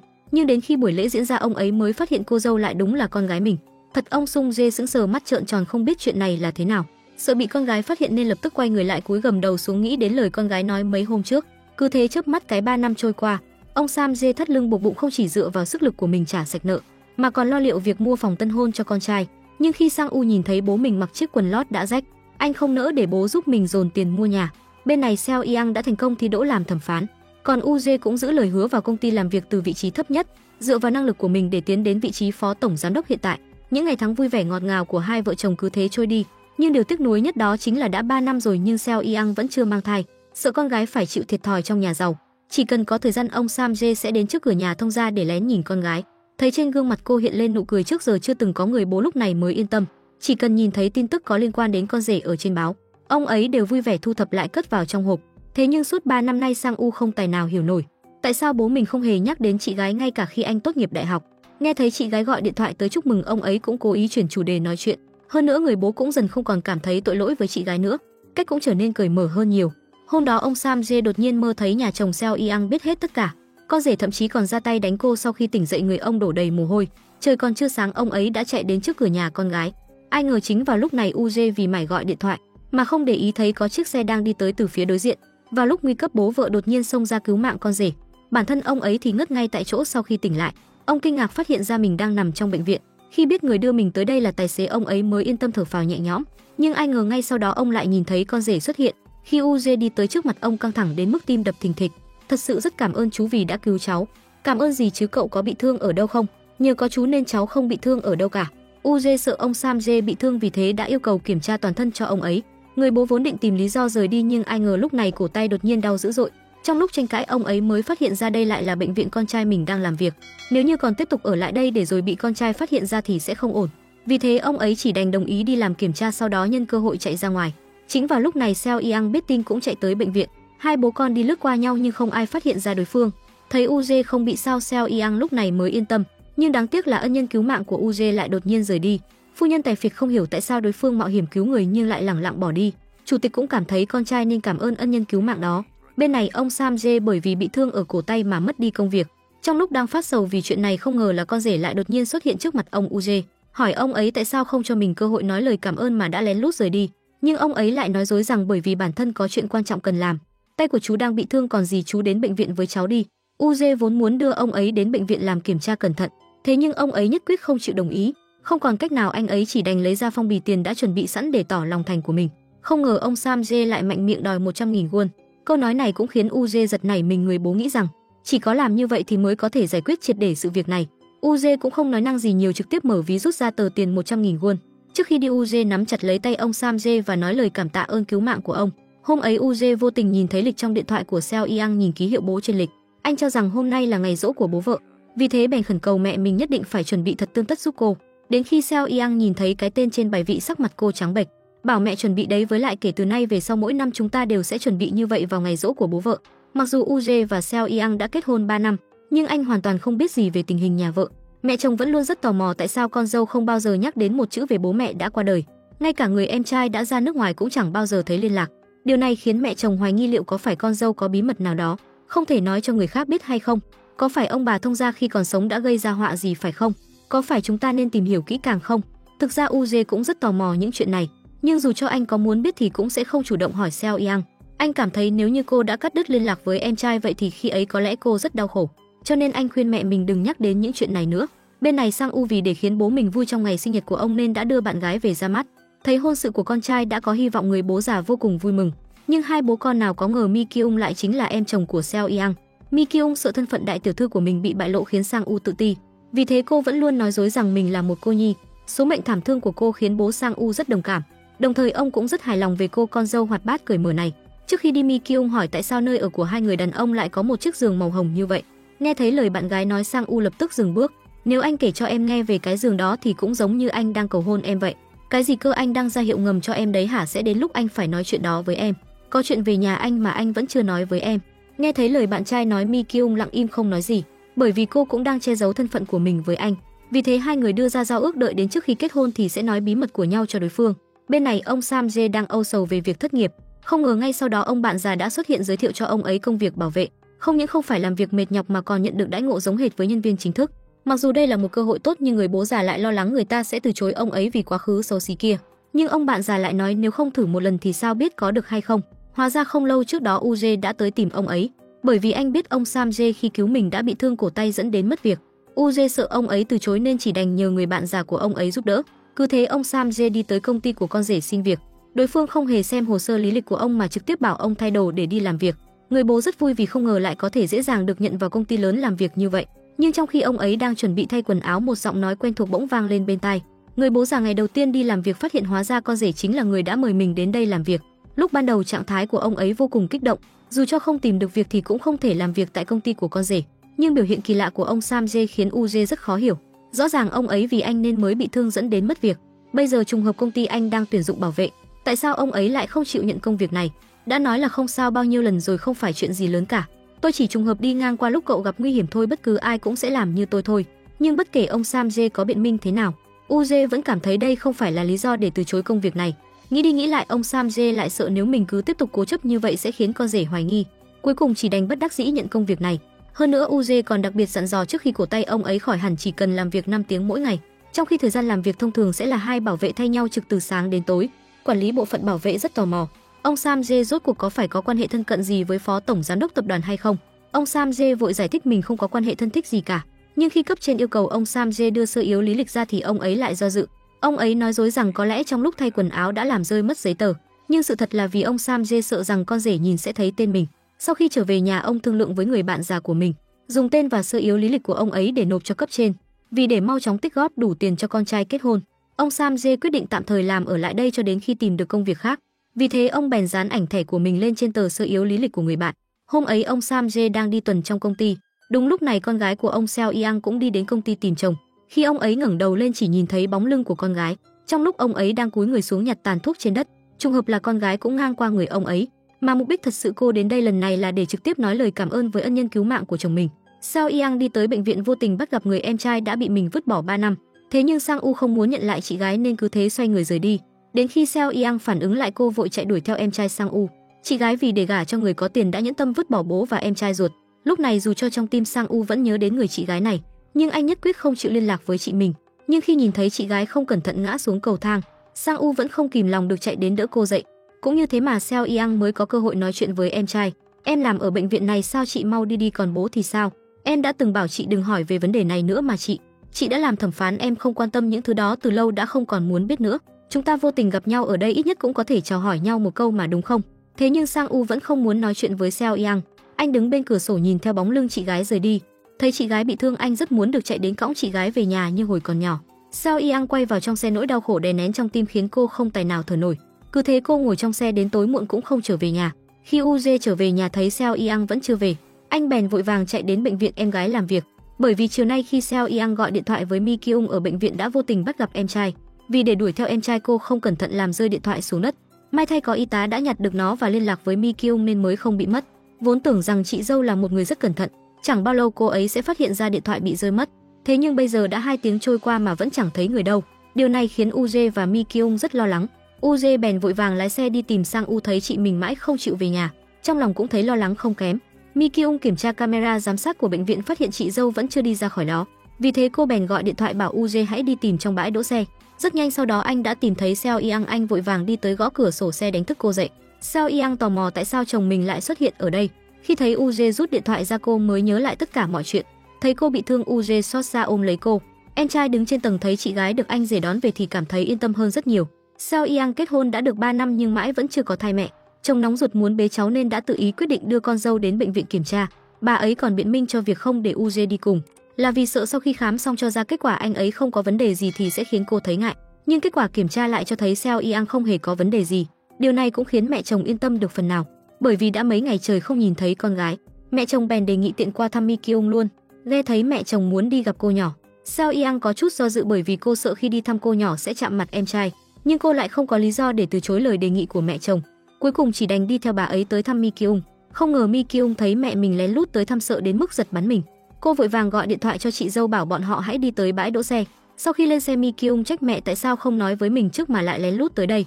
Lời nói của con gái khiến người mẹ thấy rất khó hiểu. Hóa ra Mi Kyung giấu gia đình hẹn hò với đồng nghiệp, bởi vì sự cách biệt quá lớn về điều kiện gia đình.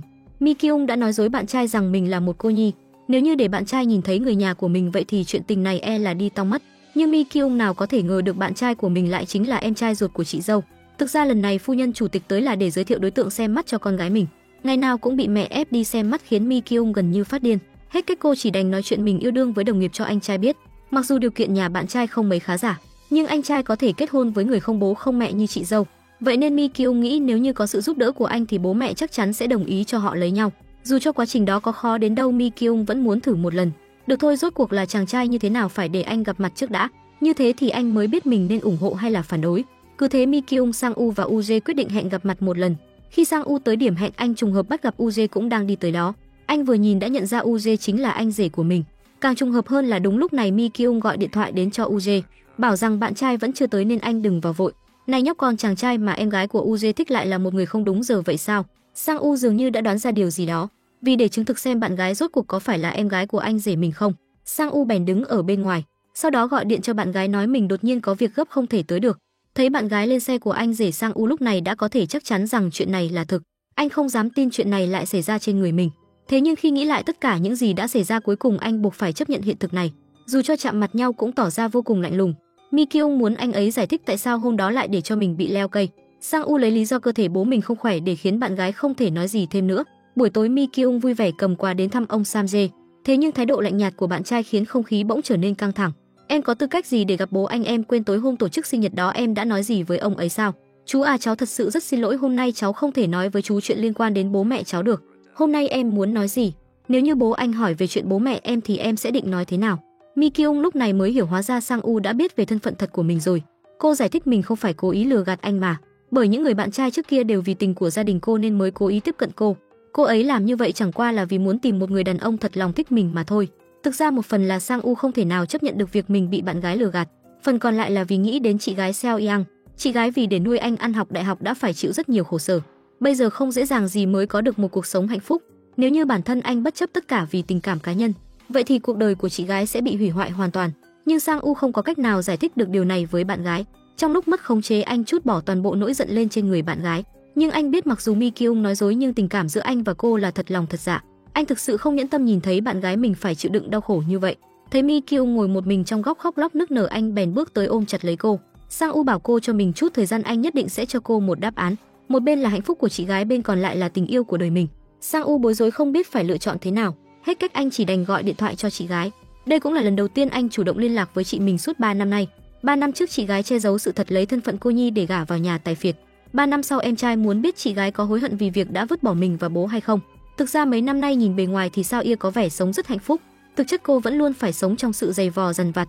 Vì thế sao mà cô không hối hận được đây? Lần này Sang U hẹn gặp Seo Yang là vì muốn cô thừa nhận thân phận của mình với anh rể, thế thì anh mới có thể ở bên Mi Kyung. Nhưng nhìn thấy dáng vẻ đau khổ của chị gái, Sang U không nhẫn tâm nói ra việc mình đã yêu em gái của anh rể. Vì để giữ hạnh phúc cho chị gái, anh quyết định từ bỏ tình yêu của mình. Đúng lúc này Mi Kyung gọi điện thoại tới. Khi biết cô muốn thừa nhận thân phận của mình với bố, Sang U vội vàng rời đi, ngay cả lời chào tạm biệt với chị mình cũng không kịp nói. Seo Yang tưởng rằng bố xảy ra chuyện gì nên vội vàng lái xe về nhà, nhưng cô lại nhìn thấy bố mình đang uống rượu cùng ông bạn già, thảo luận về chuyện muốn tìm vợ mới, thậm chí ông còn nói con cái có đông đến mấy cũng vô tác dụng, tới cuối cùng cũng chẳng nhờ vả được ai. Seo Yang nghe thấy lời bố mình nói tức giận lái xe bỏ đi. Đợi sau khi con gái rời đi, người bố lén lút quay đầu qua nhìn. Hóa ra ông ấy đã nhìn thấy Seo Yang. Ông cố ý nói mấy lời đó là vì không muốn con gái lo lắng cho mình. Nhìn thấy dáng vẻ có chớt cũng không thay đổi của bố mình, Seo Yang biết người mình có thể dựa dẫm vào chỉ có UJ. Vì thế cô bèn gọi điện thoại cho anh và nói muốn gặp anh. UJ bảo cô hãy đến công ty, vừa khéo tối nay anh cũng mời người chú đã mạo hiểm cứu mình lần trước ăn cơm. Khi Seo Yang tới công ty trùng hợp bị bố mình nhìn thấy. Ông Sam Jae dựa người vào cột nhìn lén con gái từ phía đằng xa. Đúng lúc này UJ đi ngang qua nhìn thấy tư thế này của ông ấy thì không kìm được bật cười. Nhưng khi đi gần lại anh mới phát hiện người mà ông ấy đang nhìn lén lại chính là Seo Yang. UJ bước đến hỏi ông Sam Jae đang nhìn gì. Ông ấy hoảng hốt không biết phải trả lời thế nào. Anh ấy bèn nói trùng hợp là hôm nay vợ mình cũng tới đây, bởi vì họ vẫn luôn muốn cảm ơn ân nhân cứu mạng của ông nên muốn mời ông cùng đi ăn cơm. Ông Sam Jae nghe xong sợ đến mức mặt mũi trắng bệch, vội vàng lấy lý do mình có việc gấp, sau đó nhanh chóng rời đi. Thấy ông Sam Jae đã nói vậy, UJ cũng không tiện nói gì thêm nữa. Nhưng ông Sam Jae biết nếu cứ tiếp tục như vậy thì sớm muộn gì cũng sẽ bị con gái phát hiện ra. Hôm sau ông ấy nói dối cơ thể mình không khỏe để xin lãnh đạo nghỉ, sau đó bèn lén lút đi tìm công việc mới. UJ biết cơ thể ông chú không được khỏe bèn bảo thư ký đem đồ bổ đến tặng cho ông ấy. Nhưng tên trên sơ yếu lý lịch của ông ấy là lấy của ông già hàng xóm. Vì thế thư ký bèn đưa quà tặng cho vợ của ông già hàng xóm đó. Sau khi quay trở về, thư ký nói với UJ rằng mình đã đưa quà cho vợ của ông Sam Jae. Nghe lời thư ký nói, UJ không khỏi cảm thấy có chút hoang mang, bởi vì anh từng nghe ông chú nói trong nhà chỉ có ông ấy và một người con trai. Chẳng lẽ trong khoảng thời gian ngắn ngủi này ông ấy đã tái hôn rồi sao? Hôm sau ông Sam Jae đến nói lời tạm biệt với UJ. Ông ấy nói dối rằng mình có một người thân mở xưởng gia công ở Busan nên muốn mời ông ấy qua đó giúp. Mặc dù UJ cảm thấy có chút tiếc nuối nhưng anh cũng không níu kéo gì thêm, chỉ bảo ông ấy sau này nếu có khó khăn gì thì nhất định phải lập tức liên lạc với mình. Khi đi, ông Sam Jae thật lòng chúc phúc cho anh và vợ có thể sống thật tốt, mong họ sớm ngày sinh được một đứa trẻ đáng yêu. Sau khi ông ấy rời đi, UJ mới đột nhiên nhớ đến trời lạnh vậy mà ông chú chỉ mặc chiếc áo mỏng dính. Anh vốn định đem tặng cho ông Sam Jae chiếc áo khoác phao, không ngờ là ông ấy lại đi vội vàng đến thế. Đúng lúc này nhân viên mới đến phát hiện ra tấm danh thiếp bên trong tủ quần áo của ông Sam Jae. UJ cầm lên xem, phát hiện tấm danh thiếp đó hóa ra lại là của vợ mình. Khi kết hôn, người vợ nói dối rằng bố mình đã qua đời, nhưng bây giờ UJ lại phát hiện ra bố vợ vẫn đang sống sờ sờ ra đó. Thông qua đủ các manh mối, lúc này UJ mới nhận ra những năm nay Seo Yang không hề liên lạc với bố mình. Hôm đó anh về nhà rất muộn, thái độ lạnh lùng khác lạ của chồng khiến Seo Yang rất khó chịu. Ngay cả khi gọi điện thoại anh cũng tỏ ý phớt lờ cô. Sau khi suy đi tính lại, cuối cùng UJ quyết định cho vợ một cơ hội giải thích. Anh hỏi vợ có thể nói bí mật trong lòng ra cho mình biết được hay không. Người chồng đột nhiên đặt ra vấn đề này khiến Seo Yang rất tò mò, nhưng thái độ kiên định của cô khiến UJ rất thất vọng. Trong lúc UJ tâm trí rối bời, em gái Mi Kyung đột nhiên gọi điện thoại tới. Sau khi chia tay với Sang U, Mi Kyung vô cùng đau khổ. Mặc dù việc bản thân cô che giấu thân phận thiên kim tiểu thư đã làm tổn thương đến lòng tự trọng của anh, nhưng cô không cam tâm buông bỏ tình cảm này. Vì thế cô muốn cầu xin anh trai ra mặt thuyết phục Sang U giúp mình. Sang U nhận được cuộc điện thoại gọi đến từ số lạ khiến anh sửng sốt đến mức đời người ra. Anh biết anh rể gọi điện thoại tới chắc chắn là vì chuyện của mình với Mi Kyung. Vì thế anh không chút do dự từ chối gặp mặt anh rể. 7 giờ tối nay tôi sẽ đến quán cà phê trước cổng bệnh viện. Tôi biết cậu rất bận nên lúc thay ca thì hãy ra đó, tôi sẽ đợi đến khi cậu chịu gặp. Cứ thế dù UJ đã đợi suốt 2 tiếng đồng hồ nhưng Sang U vẫn không chịu xuất hiện. Cuối cùng anh bèn đi tới bệnh viện. Ai ngờ Sang U ngay khi nhìn thấy anh đã lập tức trốn đi. UJ giận dữ nói với em gái đừng qua lại với loại người như vậy nữa. Nhưng Mi Kyung biết bạn trai mình tuyệt đối không phải kiểu người giống như anh trai nghĩ. Bên này Sang U đi bộ dưới cơn mưa, anh thực sự không biết nên làm thế nào tiếp theo. Một bên là người con gái mình yêu nhất, còn lại là người chị gái đã ở bên mình từ hồi còn tấm bé. Trong lúc Sang U đang bối rối không biết làm sao thì trùng hợp bị Ho Dung bắt gặp. Hóa ra Ho Dung vẫn luôn yêu Sang U sâu đậm, thế nhưng cô lại là chị em cực kỳ thân của Mi Kyung. Sau khi biết người mà Sang U yêu chính là Mi Kyung, Ho Dung đã lựa chọn rút lui, bởi vì cô mong người đàn ông mà mình yêu sẽ được hạnh phúc. Nhưng khi nhìn thấy Sang U dầm mưa bên đường, Ho Dung lại cảm thấy rất xót xa. Sau khi đấu tranh tâm lý hồi lâu, cuối cùng cô quyết định gọi điện thoại cho Mi Kyung, sau đó xuống xe quấn chiếc khăn quàng lên người Sang U. Ho Dung không hiểu tại sao anh lại phải hành hạ mình như vậy. Dù cho Mi Kyung là con gái nhà tài phiệt thì có làm sao? Sao có thể vì chút tự trọng đó mà vứt bỏ tình yêu của mình cơ chứ? Anh không thể tin vào tình yêu của mình được sao? Anh có biết hai người đến được với nhau là loại hạnh phúc lớn đến thế nào không? Bởi vì cơ thể quá lạnh nên Sang U đã lên xe Ho Dung ngồi. Ho Dung biết chị gái rất nhanh sẽ tới đây tìm. Quả nhiên khi không thấy Sang U đâu, Mi Kyung lập tức gọi điện thoại cho Ho Dung. Sang U không chỉ tắt máy của Ho Dung còn từ chối cả cuộc gọi của Mi Kyung. Rốt cuộc tôi phải làm thế nào thì cô ấy mới chịu từ bỏ tôi đây? Phải nói thế nào thì cô ấy mới chịu từ bỏ đây? Nếu như tôi kết hôn với người nào đó thì cô ấy sẽ chịu từ bỏ chứ? Đúng thế, cô có muốn kết hôn với tôi không? Bố Ho Dung chính là người mà con muốn kết hôn. Ông Sam Jae cho rằng lý do con trai mình chia tay với Mi Kyung là vì cô gái này.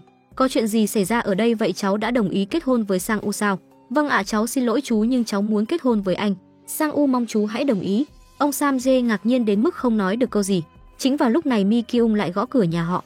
Vốn dĩ Mi Kyung đến là để níu kéo lại mối tình của mình với Sang U. Thế nhưng khi nhìn thấy Ho Dung ở trong nhà, cô hoàn toàn đứng hình. Mi Kyung muốn biết tại sao Ho Dung lại xuất hiện ở đây. Sang U chỉ đành nuốt nỗi đau vào trong lòng, nói mình muốn hẹn hò với Ho Dung là anh đã đề nghị. Tại sao lại như vậy? Vì muốn Mi Kyung hoàn toàn chớt tâm. Sang U bèn nói ra những lời trái với lòng mình. Anh còn nói sau khi hẹn hò thì mới phát hiện Ho Dung là người con gái thích hợp với mình nhất. Nghe những lời Sang U nói, Mi Kyung tức đến mức tát anh một cái. Vốn tưởng rằng dựa vào sự nỗ lực của mình thì hai người họ có thể níu kéo được mối tình này, nhưng hiện giờ xem ra việc Sang U nói muốn chia tay là thật. Bên này ông Sam Jae tưởng rằng Ho Dung là người chen chân vào mối tình giữa Mi Kyung và con trai mình, nên đã đuổi cô ấy ra ngoài trong cơn giận dữ. Ông ấy thực sự không hiểu tại sao con trai vừa mới chia tay với Mi Kyung xong đã đòi kết hôn với người con gái khác ngay. Ông ấy thậm chí còn nghi ngờ con trai có phải vì nhà Ho Dung có điều kiện nên mới vứt bỏ Mi Kyung không. Nhưng khi nghĩ lại, con trai cũng không phải kiểu người ham mê tiền bạc vật chất. Bên này Mi Kyung như người mất hồn trở về nhà. Uje đoán chắc chắn là cô đã chia tay với Sang U rồi, và lại anh cũng cảm thấy chia tay chính là lựa chọn chính xác nhất. Nếu như chàng trai đó thật lòng thì dù cho có gặp phải khó khăn lớn đến đâu cũng sẽ không từ bỏ. Uje đã biết được thân phận thật của bố Seo Yang, thế nhưng anh từng nghe vợ mình nói còn có một người em trai. Vì thế anh bày lén điều tra thông tin về người em đó. Rất nhanh sau đó việc điều tra đã có kết quả. Khi anh nhìn thấy cái tên Sang U thì vô cùng ngạc nhiên. Hơn nữa người em này còn đang làm cùng bệnh viện với Mi Kyung. Nghĩ lại những gì đã xảy ra, Uje lập tức đoán được Sang U chính là em cậu của mình. Hai người kết hôn 3 năm, người chồng luôn thương yêu bảo vệ Seo Yang hết mực. Dù cho chỉ bị thương rất nhẹ, người chồng cũng sẽ cảm thấy đau lòng chăm sóc hết mực cho cô. Thế nhưng bây giờ cổ tay Seo Yang đã bị đau suốt mấy ngày. Uje lại giống như chẳng nhìn thấy miếng cao dán trên tay cô. Sự thay đổi đột ngột của chồng khiến Seo Yang không tài nào hiểu nổi. Nhưng cô nào có ngờ anh đã phát hiện ra bí mật mà mình che giấu trước khi kết hôn. Điều càng khó chấp nhận hơn nữa là Uje phát hiện chàng trai mà em gái mình yêu lại chính là người em vợ mình chưa từng gặp mặt. Uje ngồi một mình uống rượu giải sầu, sau đó lại hẹn em gái đang thất tình ra uống cùng. Chuyện với thằng nhóc kia thế nào rồi, đã làm hòa chưa? Mi Kyung vẫn luôn cho rằng Sang U không thật sự muốn chia tay, nhưng hình như em đã nhầm rồi. Bây giờ anh ấy còn giả vờ hẹn hò với người khác. Uje hỏi em gái có phải vì lần trước sau khi Sang U nhận ra mình nên mới đề nghị chia tay không? Ngoài ra anh còn hỏi cả địa chỉ nhà của Sang U hiện tại. Mi Kyung còn tưởng rằng anh trai hỏi vậy là vì muốn giúp mình thuyết phục Sang U. Uje biết đây là lần đầu tiên em gái mình yêu bằng cả trái tim. Nghe những gì em gái kể về tình yêu của mình với Sang U, trái tim Uje như vỡ nát. Thế nhưng anh cũng chỉ có thể liên tục nói xin lỗi với cô em gái này. Cuối cùng thì anh cũng hiểu tại sao Seo Yang lại ngồi ngây người trong bãi đỗ xe suốt mấy tiếng đồng hồ. Thế nhưng anh chỉ có thể chôn giấu tất cả vào trong tim mình. Sau khi trở về anh đã say đến mức chân đi loạng choạng. Seo Yang muốn đỡ anh trở về phòng nhưng anh lại đẩy cô ra. Ngay cả khi Seo Yang muốn giúp anh cởi áo khoác ngoài ra anh cũng không chịu. Seo Yang muốn biết rốt cuộc mình đã làm sai điều gì để chồng phải đối xử với cô như vậy. Anh đối xử với em thế nào nào, hãy nói rõ ràng hơn đi. Seo Yang với lòng tự trọng cao vút trời. Giọng điệu châm chọc của Uje khiến Seo Yang không thể nào chấp nhận được. Hiện giờ cô chỉ muốn biết tại sao chồng lại đối xử với mình như thế. Em thật ích kỷ, anh đã nói anh có rất nhiều chuyện phiền lòng nên hãy để anh một mình. Xin anh đừng lấy lý do nữa, anh nghĩ em là đứa ngốc sao? Gần đây anh cư xử rất lạ với em, hạ giọng xuống đi. Đằng nào thì cũng đã nói đến nước này, Uje cũng muốn nhắc nhở Seo Yang một chút. Anh nói với cô mình vì chuyện của em gái nên tâm trạng cực kỳ tệ. Lần đầu tiên con gái yêu đương mẹ ruột bèn lén lút bám theo. Sau hai người họ vốn định vào nhà hàng ở phía đối diện để ăn tối. Kết quả người mẹ lại hiểu nhầm rằng bọn họ định vào khách sạn ở trên tầng. Ôi trời, thật không thể tin nổi, chúng định đi tới đó để làm gì vậy? Thấy hai người rời đi, người mẹ giống như phát điên lên đuổi theo. Sau bà chất vấn Sang U có phải muốn dẫn con gái vào khách sạn không? Bị mẹ vợ hỏi câu như vậy khiến Sang U cũng đơ người không biết phải trả lời sao. Mấy ngày trước Ho Dung đã đưa chàng trai mà mình yêu sâu đậm nhiều năm là Sang U về ra mắt. Vì để tạo khí thế của một người mẹ vợ, mẹ của Ho Dung bèn giả vờ giống như không quan tâm. Nhưng khi quay đầu lại nhìn, bà phát hiện đây chẳng phải là chàng trai đã đỡ mình ở chỗ cửa xoay và nhặt giày giúp mấy hôm trước đó sao? Mặc dù trông đẹp trai nhưng bà cũng không thể nhìn cậu ấy như vậy được, thật bất lịch sự. Mẹ Ho Dung không dám tin một chàng trai mẫu mực như thế lại muốn lấy con gái mình. Bà ấy biết con gái mình đã từng theo đuổi một chàng trai suốt 3 năm. Vì thế bà ấy nói với Sang U tuyệt đối đừng bị cái trò khóc lóc ăn vạ của cô dọa sợ. Ho Dung nhất gan tuyệt đối sẽ không xảy ra tình trạng nghĩ không thông mà làm điều dại dột đâu. Không cần kết hôn cũng được. Bác không thể để cho con gái của mình làm liên lụy đến đứa con trai xuất chúng như cháu được. Người chồng sợ vợ mình phá hỏng chuyện tốt của con gái nên vội vàng dừng cuộc nói chuyện hôm nay lại. Thực ra mẹ Ho Dung khá hài lòng về người con rể Sang U này. Thế nhưng việc gia cảnh của anh không tốt lại chính là điểm yếu chí mạng. Vì thế bà ấy không thể để con gái mình gả cho một người nghèo như vậy được. Thế nhưng Ho Dung lại không chịu nghe lời mẹ. Đời này cô chỉ muốn được gả cho người mình yêu mà thôi. Hôm sau người mẹ tịch thu toàn bộ tiền tiêu vặt và thẻ tín dụng của Ho Dung, đồng thời còn giúp cô thu dọn toàn bộ hành lý. Ho Dung hiểu ý của mẹ nhưng dù bị đuổi đi thì cô vẫn muốn gả cho Sang U. Cứ thế Ho Dung bất chấp sự phản đối của mẹ mình kéo vali rời khỏi nhà. Người mẹ vốn tưởng rằng con gái chắc chắn sẽ không thể nào cầm cự được đến buổi tối và ngoan ngoãn quay trở về nhà. Không ngờ là Ho Dung lại đem toàn bộ đồ chơi bằng len của mình ra để bán lấy tiền. Ho Dung lần đầu tiên kiếm được tiền thì rất vui. Sang U thấy cô vì mình mà bị mẹ đuổi ra khỏi nhà, trong lòng bỗng thấy xót xa. Người mẹ thấy không thể lay chuyển được con gái, vì thế chỉ đành thử gọi điện thoại cho Sang U. Sang U giúp Ho Dung thu dọn hành lý thì thấy túi đựng vỏ hộp sữa và bánh mì ở bên cạnh. Lúc này anh mới biết cô ngay cả tiền ăn cơm cũng không có. Điều này khiến Sang U cảm thấy rất có lỗi với Ho Dung. Rất nhanh sau đó Mi Kyung cũng đã biết tin Sang U sắp sửa kết hôn. Cô vốn định tới nhà để nói chuyện tử tế với anh. Ai ngờ chính vào lúc này cô lại phát hiện ra một bí mật động trời. Hóa ra bạn trai cô lại chính là người em trai song sinh của chị dâu. Thế nhưng trước khi kết hôn rõ ràng chị dâu nói mình là một cô nhi. Xem ra bao nhiêu năm nay chị dâu vẫn luôn che giấu thân thế thực sự của mình. Chẳng trách Sang U đột nhiên không chịu gặp anh trai cô, hơn nữa còn bất ngờ muốn kết hôn với Ho Dung. Đến giờ phút này Mi Kyung đã hiểu hết lý do của những việc đó. Khi cô lấy bức ảnh chụp chung của Sang U và Seo Yang ra, Sang U sừng sốt tròn mắt nhìn cô. Chị dâu em Seo Yang là chị em song sinh với anh đúng không? Chân tướng đột nhiên bị Mi Kyung phát hiện ra khiến Sang U hoảng hốt, nhất thời không biết nên giải thích thế nào. Không ngờ người chị dâu mà Mi Kyung tin tưởng nhất hóa ra lại là một kẻ lừa đảo. Chị dâu không chỉ lừa gạt tình cảm của anh trai mà còn lừa gạt cả bố mẹ cô, thậm chí ngay cả người con trai mà mình yêu cũng muốn giúp chị dâu che giấu mọi thứ. Chính vào lúc này Sang U không kìm lòng được rơi nước mắt. Anh nói với Mi Kyung chị gái mình cũng là bị ép buộc nên mới phải che giấu chuyện này.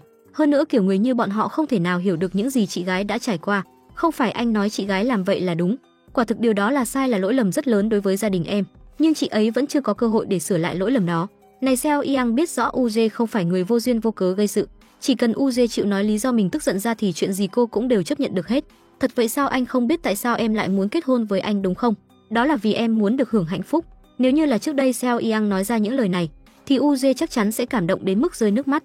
Thế nhưng hiện giờ thứ UJ nhìn thấy lại chỉ là một gương mặt giả tạo. Trong cơn giận dữ anh nói nếu cô muốn đáp lại tình yêu của mình thì hãy từ bỏ công việc luật sư và trở về làm người phụ nữ của gia đình đi. Lời nói của UJ khiến Seo Yang rất kinh ngạc, bởi vì anh biết rõ việc làm luật sư chính là ước mơ của cô. Nhưng hôm sau Seo Yang vẫn vì UJ mà lựa chọn nộp đơn xin từ chức với cấp trên. Khi cô nói chuyện mình xin nghỉ việc cho UJ biết, anh rất đỗi sửng sốt. Công việc đối với em không quan trọng đến vậy sao? Bao nhiêu khó nhọc mà em phải gánh chịu để tốt nghiệp đại học luật giờ lại thành công cốc hết sao? Vị trí phu nhân tài phiệt chẳng lẽ còn quan trọng hơn cả công việc của em sao? Nghe những lời chồng mình nói, Seo Yang tủi thân đến phát khóc. Trong lòng cô việc làm vợ anh mới là điều quan trọng nhất. Không ngờ tấm lòng chân thành của cô đến cuối cùng chỉ đổi lại được một cái cười khẩy của UJ. Lúc này mới nói chuyện mình bảo cô thôi việc về nhà chẳng qua chỉ là lời nói đùa mà thôi. Nhìn Seo Yang đau lòng rời đi, trái tim UJ dường như đã vỡ nát. Vì để trả thù vợ, UJ cố tình ôm người phụ nữ khác xuất hiện trước mặt vợ mình. Seo Yang mặc dù không thể hiểu nổi tại sao chồng mình lại đột nhiên thành ra như vậy, thế nhưng bởi vì cô là người có lỗi với anh trước cho nên cô không dám nói câu nào. Kết quả khi hai người vừa chuẩn bị về phòng, Mi Kyung say bí tỉ đột nhiên gọi Seo Yang lại, bởi vì Mi Kyung đã biết chuyện chị dâu mình không phải cô nhi. Thấy thái độ của em gái, UJ đột nhiên có một loại dự cảm không lành. Lời nói dối của Seo Yang khiến Mi Kyung không thể nào ở bên người mình yêu, vì thế nội tâm Mi Kyung rất đau khổ. Mỗi một câu Mi Kyung nói đều như đang ngầm nhắc nhở Seo Yang. Điều này khiến UJ nghi ngờ liệu có phải em gái mình đã phát hiện Sang U là em trai của Seo Yang rồi không. Thế nhưng Seo Yang chẳng có tâm trí nào để suy xét đến điều đó. Trong đầu cô hiện giờ chỉ có hình ảnh chồng và người phụ nữ kia sao. Seo Yang vốn tưởng rằng ban nãy là do UJ say quá nên mới làm vậy, nhưng nhìn dáng vẻ của anh hiện tại cô biết mình đã nhầm rồi. Hơn nữa UJ ở trước mặt người nhà và UJ lúc ban nãy hoàn toàn khác biệt nhau. UJ thấy vậy bèn thẳng thắn thừa nhận mình đã thay đổi rồi. Trái tim anh thay đổi rồi anh UJ, anh không thể có đáp án nào khác. Nếu như không phải vậy thì em hãy nói đáp án cho anh biết tại sao anh lại như bây giờ. Seo Yang biết UJ không phải loại người dễ thay lòng đổi dạ. Cô thật sự rất muốn biết nguyên nhân của tất cả những chuyện này là thế nào. Thực ra UJ vẫn đang đợi Seo Yang thẳng thắn thú nhận tất cả với mình. Thế nhưng dù anh đã nhắc nhở cô hết lần này đến lần khác thì cô vẫn không có ý muốn giải thích. Hôm sau Seo Yang uống say bí tỉ, UJ xót xa ôm cô lên giường nằm. Kể từ sau khi ngồi lên vị trí phu nhân chủ tịch, cô làm việc gì cũng phải cẩn thận. Ngay cả ra ngoài uống rượu cũng không dám, việc hẹn bạn bè hát hò vui chơi thì càng không. Chồng cô yêu thương cô như vậy, cô tuyệt đối không thể khiến anh mất mặt được. Em cũng là người mà nhìn dáng vẻ say bí tỉ của vợ, cảm xúc trong lòng UJ rất phức tạp. Tại sao chỉ vì một lớp vách ngăn mỏng manh không thể nào chọc thủng lại khiến hai người họ đau khổ như này. Cứ thế UJ ngồi cạnh Seo Yang suốt cả một đêm, nhưng vì sợ bị cô phát hiện ra nên anh đã rời DITZUEC khi cô tỉnh dậy. Bên này Mi Kyung sau khi nghĩ ngợi rất lâu cuối cùng vẫn không muốn từ bỏ Sang U. Cô không muốn nhìn người đàn ông mình yêu cưới người con gái khác. Sang U cũng thừa nhận mình không thích Ho Dung thế, nhưng kết hôn là lựa chọn của anh và anh đã hạ quyết tâm làm điều đó. Sao anh biết nếu anh không kết hôn thì em sẽ không chịu từ bỏ anh, bởi vì em là người chưa từng bị buộc phải từ bỏ thứ gì. Được rồi, anh hãy kết hôn với Ho Dung đi. Anh nói đúng, nếu như anh không làm như vậy thì em sẽ không từ bỏ anh. Mặc dù chị dâu đã lừa gạt cả gia đình chồng, nhưng vì Sang U nên Mi Kyung quyết định lựa chọn giữ im lặng. Cũng vì thế mà chuyện tình của hai người coi như cũng đã chính thức kết thúc. Rất nhanh sau đó đã tới ngày Sang U kết hôn. UJ cố ý gọi điện thoại cho vợ bảo cô cùng mẹ đi tham gia hôn lễ, nhưng Seo Yang nào có ngờ chú rể của buổi lễ này lại chính là em trai mình. Không ngờ là cuộc sống hiện giờ lại chẳng được như ý muốn, ngay ngày lấy nước mắt để rửa mặt, thậm chí ngay cả hôn lễ của em trai cô cũng không thể tham gia, mà chỉ có thể đứng ở đằng xa lặng lẽ dõi theo Sang U. Nhưng cô nào có biết năm đó trong hôn lễ của cô, bố cô cũng làm giống hệt như vậy, đứng ở đằng xa lặng lẽ nhìn con gái mình lấy chồng. Dù hôm nay là ngày vui của em trai, nhưng trên mặt của bố cô lại chẳng có lấy một nụ cười. Seo Yang biết vị trí ở bên cạnh bố là để lại cho cô. Buổi tối sau khi mẹ chồng trở về phát hiện Seo Yang vẫn chưa về nhà, còn điện thoại của cô thì vẫn luôn trong tình trạng tắt máy. Mẹ chồng lo lắng gọi điện cho con trai. Uje nói với mẹ hình như tối nay Seo Yang có việc bận. Anh còn dặn dò mẹ bất kể cô có về muộn thế nào cũng đừng trách mắng cô, bởi vì anh biết hiện giờ vợ mình chắc chắn đang rất buồn. Bảo Seo Yang đi tham gia hôn lễ là cơ hội thẳng thắn nói ra sự thật cuối cùng Uje dành cho cô. Anh biết lòng tự trọng của cô rất cao, nếu như để cô phát hiện anh đã biết chuyện này, thì e là sau này bọn họ sẽ không thể tiếp tục sống bên nhau như cặp vợ chồng bình thường được nữa. Mà đó cũng không phải là cuộc hôn nhân mà cả hai mong muốn. Cậu đã cố hết sức để bảo vệ lòng tự trọng của cô ấy rồi. Nếu như cô ấy tới hôn lễ của em trai rồi mà vẫn không thú nhận thì cậu định làm thế nào? Cô ấy không phải là người như vậy, cô ấy sẽ thú nhận với mình. Uje tin rằng thông qua chuyện này Seo Yang chắc chắn sẽ thú nhận với mình. Như thế thì họ sẽ có thể sống hạnh phúc như trước kia. Nhưng Seo Yang lại nghĩ vì để kết hôn với Uje mà cô chấp nhận vứt bỏ cả người thân. Đến cuối cùng thứ cô nhận lại được chỉ là hai bàn tay trắng. Mấy ngày trước Sang U chủ động hẹn chị gái mình ra gặp mặt. Anh biết trên thế gian này không có bí mật nào có thể che giấu suốt cả đời. Vì thế anh khuyên chị gái mình hãy mau chóng có con. Như thế dù cho bí mật bị anh rể phát hiện ra thì cũng sẽ vì đứa con mà chấp nhận, tha thứ để tiếp tục sống bên nhau. Khi xưa Sang U không tài nào hiểu được quyết định của chị mình, nhưng khi tuổi tác dần lớn lên, kinh nghiệm sống ngày càng nhiều, cũng nhờ thế mà anh dần hiểu được suy nghĩ của chị mình. Sang U bảo chị gái hãy yên tâm sống thật tốt, việc chăm sóc cho bố sau này cứ để anh lo, năm đó chị gái đã bỏ ra nhiều như vậy, bây giờ cũng đã đến lúc anh phải bù đắp lại rồi. Seo Yang không biết liệu nếu mình và Uje có con thì có thể níu kéo lại được cuộc hôn nhân này hay không. Sau khi trở về cô bèn ném hộp thuốc tránh thai ở trong ngăn kéo đi, nhưng cô lại quên mất trong túi đựng đồ vẫn còn một hộp nữa. Không ngờ là hộp thuốc đó lại vô tình bị chồng cô phát hiện ra. Hai vợ chồng kết hôn đã 3 năm nhưng mãi vẫn không có con. Thế nhưng gia đình chồng vẫn đối xử với Seo Yang giống hệt như con đẻ. Bố chồng thấy con dâu chán ăn cơm bèn dặn dò vợ đưa Seo Yang đến bệnh viện kiểm tra, nhưng mẹ chồng lại nghĩ có khả năng là vừa vào đông nên mới khiến tinh thần không tốt dẫn đến chán ăn. Em chồng thì nghi ngờ liệu có phải chị dâu đã mang thai rồi không. Hơn nữa chẳng phải mẹ chồng còn muốn bế cháu, đến mức đưa Seo Yang đến bệnh viện để kiểm tra đấy thôi. Cuộc trò chuyện của gia đình trông có vẻ bình thường nhưng lại thu hút sự chú ý của Uje, bởi vì anh từng phát hiện một vị thuốc bên trong tủ quần áo của Seo Yang. Lúc ban đầu anh còn tưởng rằng vợ mình không khỏe ở đâu đó, thế nhưng lời nói của em gái lại khiến anh nảy sinh nghi ngờ. Sau khi tra thông tin anh mới biết hóa ra vợ mình vẫn luôn dùng thuốc tránh thai. Trước đây chỉ cần mẹ anh nhắc đến chuyện này là Uje lập tức nghĩ cách chuyển chủ đề nhằm bảo vệ vợ. Không ngờ cô lại luôn coi anh như một kẻ ngốc. Buổi tối hôm ấy Uje quay về nhà sớm, anh tưởng rằng sau khi cô tham gia hôn lễ của em trai thì chắc chắn sẽ thẳng thắn thú nhận mọi chuyện với anh. Kết quả Seo Yang lại nói mình không hề đến tham gia hôn lễ. Thế nhưng biểu cảm của cô lúc này đã bán đứng chính cô. Điều này khiến Uje thất vọng tột độ. Cuối cùng anh đề nghị ly hôn với cô. Lời nói của chồng khiến Seo Yang vô cùng kinh ngạc. Khi Uje lấy vỉ thuốc ra để chất vấn, Seo Yang sửng sốt đứng ngây ra đó. Đây có phải là nguyên nhân em không muốn đến bệnh viện, đúng không? Vì thế mới tìm đủ mọi lý do để từ chối. Em xin lỗi, chuyện này là em không đúng, nhưng hiện giờ không phải là lúc. Ai cho em quyền tự ý quyết định như thế? Mấy năm nay mặc dù Uje không nói ra, nhưng dù có nằm mơ thì anh cũng muốn có một đứa con. Anh vừa khổ sở chờ đợi vừa âm thầm an ủi chính mình. Trước khi bố mẹ biết thì chúng ta hãy tự giải quyết trước đi. Chúng ta kết thúc đi, hai ta dừng lại tại đây thôi. Sau khi bình tĩnh lại, Seo Yang đi tới phòng sách. Cô cảm thấy ban nãy chắc chắn là mình đã nghe nhầm. Thực ra Seo Yang vẫn luôn cảm thấy cuộc hôn nhân của họ đã đến giai đoạn cảm thấy chán lẫn nhau. Nếu như Uje thật sự không muốn gặp mặt cô, thì cô mong họ có thể cho nhau một khoảng thời gian bình tĩnh lại. Nhưng 3 năm nay Uje dùng cả tấm lòng của mình để thương yêu Seo Yang thế, rồi đến cuối cùng thứ anh nhận lại được chỉ toàn là giả dối. Seo Yang biết mình có lỗi với chồng, vì thế cô càng không muốn ly hôn vào lúc này. Không ngờ là Uje lúc này đã hoàn toàn mất hết hy vọng với cô. Khi Seo Yang đang đuổi theo chồng mình, trùng hợp cô nhìn thấy mẹ chồng đang ngồi ở bàn. Vì thế cô chỉ đành dừng bước chân mình lại. Khi thấy ánh mắt của mẹ chồng, Seo Yang bỗng cảm thấy có gì đó không đúng lắm. Đến khi cô đi tới trước mặt bà thì mới phát hiện bàn tay bà đã run rẩy đến mức cầm bình nước cũng không chắc. 20 năm trước vợ chồng bà nhặt được một đứa trẻ sơ sinh trước cửa nhà.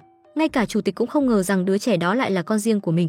Ông ấy vốn định báo cảnh sát để đưa đứa bé đi, nhưng chỉ một nụ cười của đứa bé lập tức khiến con tim của người vợ rung động. Vì thế bà ấy bèn bất chấp sự can ngăn của chồng mình nhận nuôi đứa bé này. Chớp mắt đã 20 năm qua đi, phu nhân thương yêu Sung Jae giống như con ruột của mình. Vì để nuôi dưỡng đứa con trai này nên người bà ấy không biết đã phải bỏ ra bao nhiêu tâm huyết. Bởi vì sự xuất hiện của Sung Jae mà tình yêu của chồng đối với bà cũng dần phai nhạt. Ông ấy vẫn luôn không muốn nhìn mặt đứa con trai từ trên trời rơi xuống này. Thế nhưng bằng tình yêu thương của người mẹ nên tính cách của Sung Jae vẫn luôn rất cởi mở vui tươi. Hôm đó phu nhân đang học thuộc bài diễn thuyết mà thư ký Yoon chỉnh sửa cho mình, nhưng bà đột nhiên phát hiện bút tích sửa của thư ký vô cùng quen thuộc. Sau đó bà bèn lấy ra bức thư mẹ Sung Jae để lại năm đó. Sau khi đối chiếu kỹ càng, bà phát hiện hai nét chữ đó giống hệt nhau. Điều này khiến bà ấy hoàn toàn mất bình tĩnh. Bà thử thăm dò chồng mình về tình hình của thư ký Yoon. Khi biết thư ký Yoon chưa từng kết hôn, bà mới thấy an tâm được phần nào. Vốn tưởng rằng do tuổi già mắt kém, ai ngờ khi nghĩ lại nếu không phải là một người vậy tại sao nét chữ lại giống nhau đến thế. Bên này Seo Yang vì chuyện chồng đề nghị ly hôn mà cả ngày như người mất hồn, bởi vì lỗi lầm mình phạm phải năm đó. Dù cho có khổ sở thế nào đi chăng nữa cô cũng sẽ chịu đựng. Seo Yang bất lực chỉ đành gọi điện thoại cho người bố đã không liên lạc nhiều năm của mình. Nhưng sau khi nối máy cô lại chẳng dám nói câu nào. Nhìn thấy số lạ gọi đến, ông Sam Jae lập tức đoán ra chắc chắn là số của con gái. Sau đó ông vội vàng quay trở về nhà để ổn định lại tinh thần và mở miệng nói chuyện. Sao lại chẳng nghe thấy gì hết vậy, là ông Lee à? Ông Lee phải không? Ông nhớ tôi rồi phải không? Giờ tôi đang rất bận. Nghe thấy giọng nói của bố, Seo Yang không kìm lòng được nước mắt tuôn rơi. Còn trong lòng ông Sam Jae lúc này lại cảm thấy xót xa. Ông không biết mình nên lo lắng hay vui cho con gái nữa. Đúng lúc này mẹ chồng gọi điện thoại đến cho Seo Yang, bởi vì bà muốn cô xác nhận giúp xem hai chữ này có phải bút tích của cùng một người không. Sau khi đối chiếu kỹ càng, Seo Yang xác nhận hai nét chữ trên giống hệt nhau. Không ngờ là tâm trạng mẹ chồng bỗng trở nên vô cùng kích động. Kết hôn đã 3 năm, đây là lần đầu tiên Seo Yang thấy mẹ chồng mình như vậy. Sau đó bà ấy bèn kể đầu đuôi câu chuyện ra cho con dâu mình. Nghe lúc này Seo Yang mới biết hóa ra Sung Jae không phải con ruột của mẹ chồng. Thế nhưng muốn xác nhận mối quan hệ giữa Sung Jae và thư ký Yoon thì chỉ cần gọi cô ấy tới đây hỏi là xong. Mẹ chồng cảm thấy lời con dâu nói rất có lý. Ngay sau đó bà bèn gọi thư ký Yoon tới nhà mình. Khi phu nhân chủ tịch đặt bức thư và bài phát biểu ra trước mặt thư ký Yoon, cô ấy bỗng trở nên vô cùng hoảng hốt, không nói được câu nào. Lúc này dù cho cô ấy chẳng nói gì nhưng biểu cảm trên gương mặt đã cho thấy tất cả chuyện này là sự thật. Phu nhân chủ tịch không thể chấp nhận được sự thật này, suýt nữa ngất xỉu ngay tại chỗ. Thư ký Yoon muốn nhân cơ hội đó bỏ trốn. Ai ngờ vị phu nhân vốn yếu đuối bỗng trở nên vô cùng mạnh mẽ. Bà kéo thư ký Yoon lại hỏi cô chuyện này rốt cuộc là như thế nào. Đó là con trai của tôi, Sung Jae là con trai tôi, xin bà hãy buông tay ra. Phu nhân chủ tịch thực sự không hiểu. Chẳng lẽ thư ký Yoon làm việc ở công ty suốt bao năm qua là vì để tìm cơ hội cướp lại con trai sao? Bố đã biết chuyện này chưa ạ? Không thể nói cho bố con biết được. Loại chuyện này sao có thể giấu bố được? Năm đó chủ tịch không đồng ý nhận nuôi đứa bé này. Bao nhiêu năm nay ông ấy chưa từng coi Sung Jae là con đẻ của mình. Nếu như ông ấy biết Sung Jae là con trai của thư ký Yoon vậy thì sẽ lập tức đuổi cậu ấy đi, sau đó phủi sạch quan hệ bố con với cậu. Vậy nên cách tốt nhất hiện giờ là phải mau chóng tìm được chồng cũ của thư ký Yoon trước khi chủ tịch biết chuyện này. Phu nhân sợ mất đi Sung Jae, vì thế muốn mau chóng xử lý chuyện này trước khi chồng mình biết. Không có Sung Jae thì mẹ không thể sống nổi. Mẹ sẽ cố hết sức để duy trì cuộc sống như hiện tại. Bởi vì chuyện của Sung Jae nên Uje và Seo Yang cũng chẳng còn tâm trạng nào nhắc đến chuyện ly hôn. Buổi tối chủ tịch tan làm trở về còn tưởng rằng vợ mình thấy không thoải mái ở đâu đó, nhưng bà ấy hiện giờ hoàn toàn không có tâm trạng để ý đến ông. Thấy Sung Jae trở về, bà lập tức ngồi bật dậy giống như đã quên hết sạch mọi chuyện phiền não trước đó. Hôm sau phu nhân dậy sớm dặn dò người giúp việc chuẩn bị chút đồ ăn ngon cho Sung Jae. Người giúp việc đã sớm nằm lòng khẩu vị của Sung Jae, bởi vì nó giống hệt với sở thích của chủ tịch. Đúng lúc này Seo Yang gọi điện thoại tới báo rằng sau khi điều tra phát hiện trên giấy tờ pháp luật thì thư ký Yoon vẫn chưa kết hôn. Nếu như chưa từng kết hôn vậy thì đứa bé đó chui ở đâu ra cơ chứ? Bao nhiêu năm qua thư ký Yoon chỉ không đi làm đúng năm kết hôn, từ đó về sau vẫn luôn làm việc bên cạnh chủ tịch. Thói quen ăn uống của chủ tịch và Sung Jae giống hệt nhau. Đột nhiên một giả thuyết đáng sợ hiện lên trong đầu của phu nhân tài phiệt. Chẳng lẽ Sung Jae là con của thư ký và chồng bà sao? Sau khi bình tĩnh lại, bà đi tới công ty hỏi thằng chồng mình có quan hệ thế nào với thư ký. Sung Jae có phải con của ông ấy với thư ký không? Chủ tịch cảm thấy vợ mình chắc chắn bị điên rồi. Hai người đã sống với nhau cả nửa cuộc đời, chẳng lẽ bản thân ông là người thế nào bà ấy còn không biết sao? Thế nhưng phu nhân hoàn toàn không tin lời giải thích của chồng mình. Vì để chứng minh bản thân trong sạch, chủ tịch quyết định gọi thư ký Yoon tới để đối chất trực tiếp. Nào thì sự việc cũng đã bị vạch trần, thư ký Yoon chỉ đành mạnh dạn thừa nhận. Nhưng chủ tịch muốn thư ký Yoon phải nói ra bố của Sung Jae là ai trước mặt vợ mình. Thư ký Yoon nghe xong yêu cầu này lập tức trở nên rất hốt hoảng. Mau nói đi, bố của Sung Jae là ai, hãy nói ra tên người đó đi. Bố của Sung Jae là chủ tịch? Cái gì cơ là chủ tịch ạ? Chủ tịch cảm thấy đây chắc chắn là một trò đùa, bởi vì ông chỉ không qua đêm ở nhà ngoại trừ khi đi công tác. Vậy nên ông không thể nào sinh con với thư ký Yoon được. Lời nhắc nhở của thư ký Yoon khiến chủ tịch nhớ lại một buổi tiệc của công ty cách đây 20 năm. Bởi vì xe bất tỉnh nhân sự cho nên đêm đó ông không trở về nhà. Năm đó thư ký Yoon sợ chủ tịch biết mình mang thai sẽ ép mình phải bỏ đứa bé, cho nên cô không nói chân tướng cho ông ấy biết. Nhưng sau khi sinh đứa trẻ ra cô lại không có khả năng nuôi dưỡng nên mới đưa đứa bé đến nhà chủ tịch. Chủ tịch hoàn toàn không tin lời thư ký Yoon nói. Ông ấy yêu cầu phải làm xét nghiệm ADN để xem Sung Jae có phải con của mình thật không. Không ngờ kết quả xét nghiệm lại cho thấy đứa con trai mà ông vẫn luôn ghét bỏ bấy lâu quả nhiên lại là máu mủ của ông. Phu nhân sau khi biết chân tướng sự việc khóc lóc đến mức chết đi sống lại. Bà ấy hận chồng mình một thì hận bản thân mình 10 vì việc bị lừa gạt giống như con ngốc suốt 20 năm. Dù đây là lỗi lầm mà chủ tịch gây ra sau khi uống rượu say, nhưng giờ đây ông ấy cũng chẳng có cách nào để giải thích. Mà điều càng khó có thể tưởng tượng được hơn cả là người nuôi nấng đứa con riêng của ông lại chính là vợ ông. Ông cảm thấy người mình mắc nợ nhiều nhất đời này chính là vợ. Vì thế bà ấy muốn giải quyết như thế nào ông cũng sẽ đáp ứng vô điều kiện. Ông có ý gì, ông muốn ly hôn sao? Nếu như bà muốn ly hôn thì tôi cũng sẽ đồng ý. Cái gì cơ? Bà muốn bao nhiêu tiền bồi thường? Dù cho có tán gia bại sản tôi cũng sẽ đền bù cho bà. Lời nói của chủ tịch giống như những con dao sắc nhọn đâm vào tim phu nhân.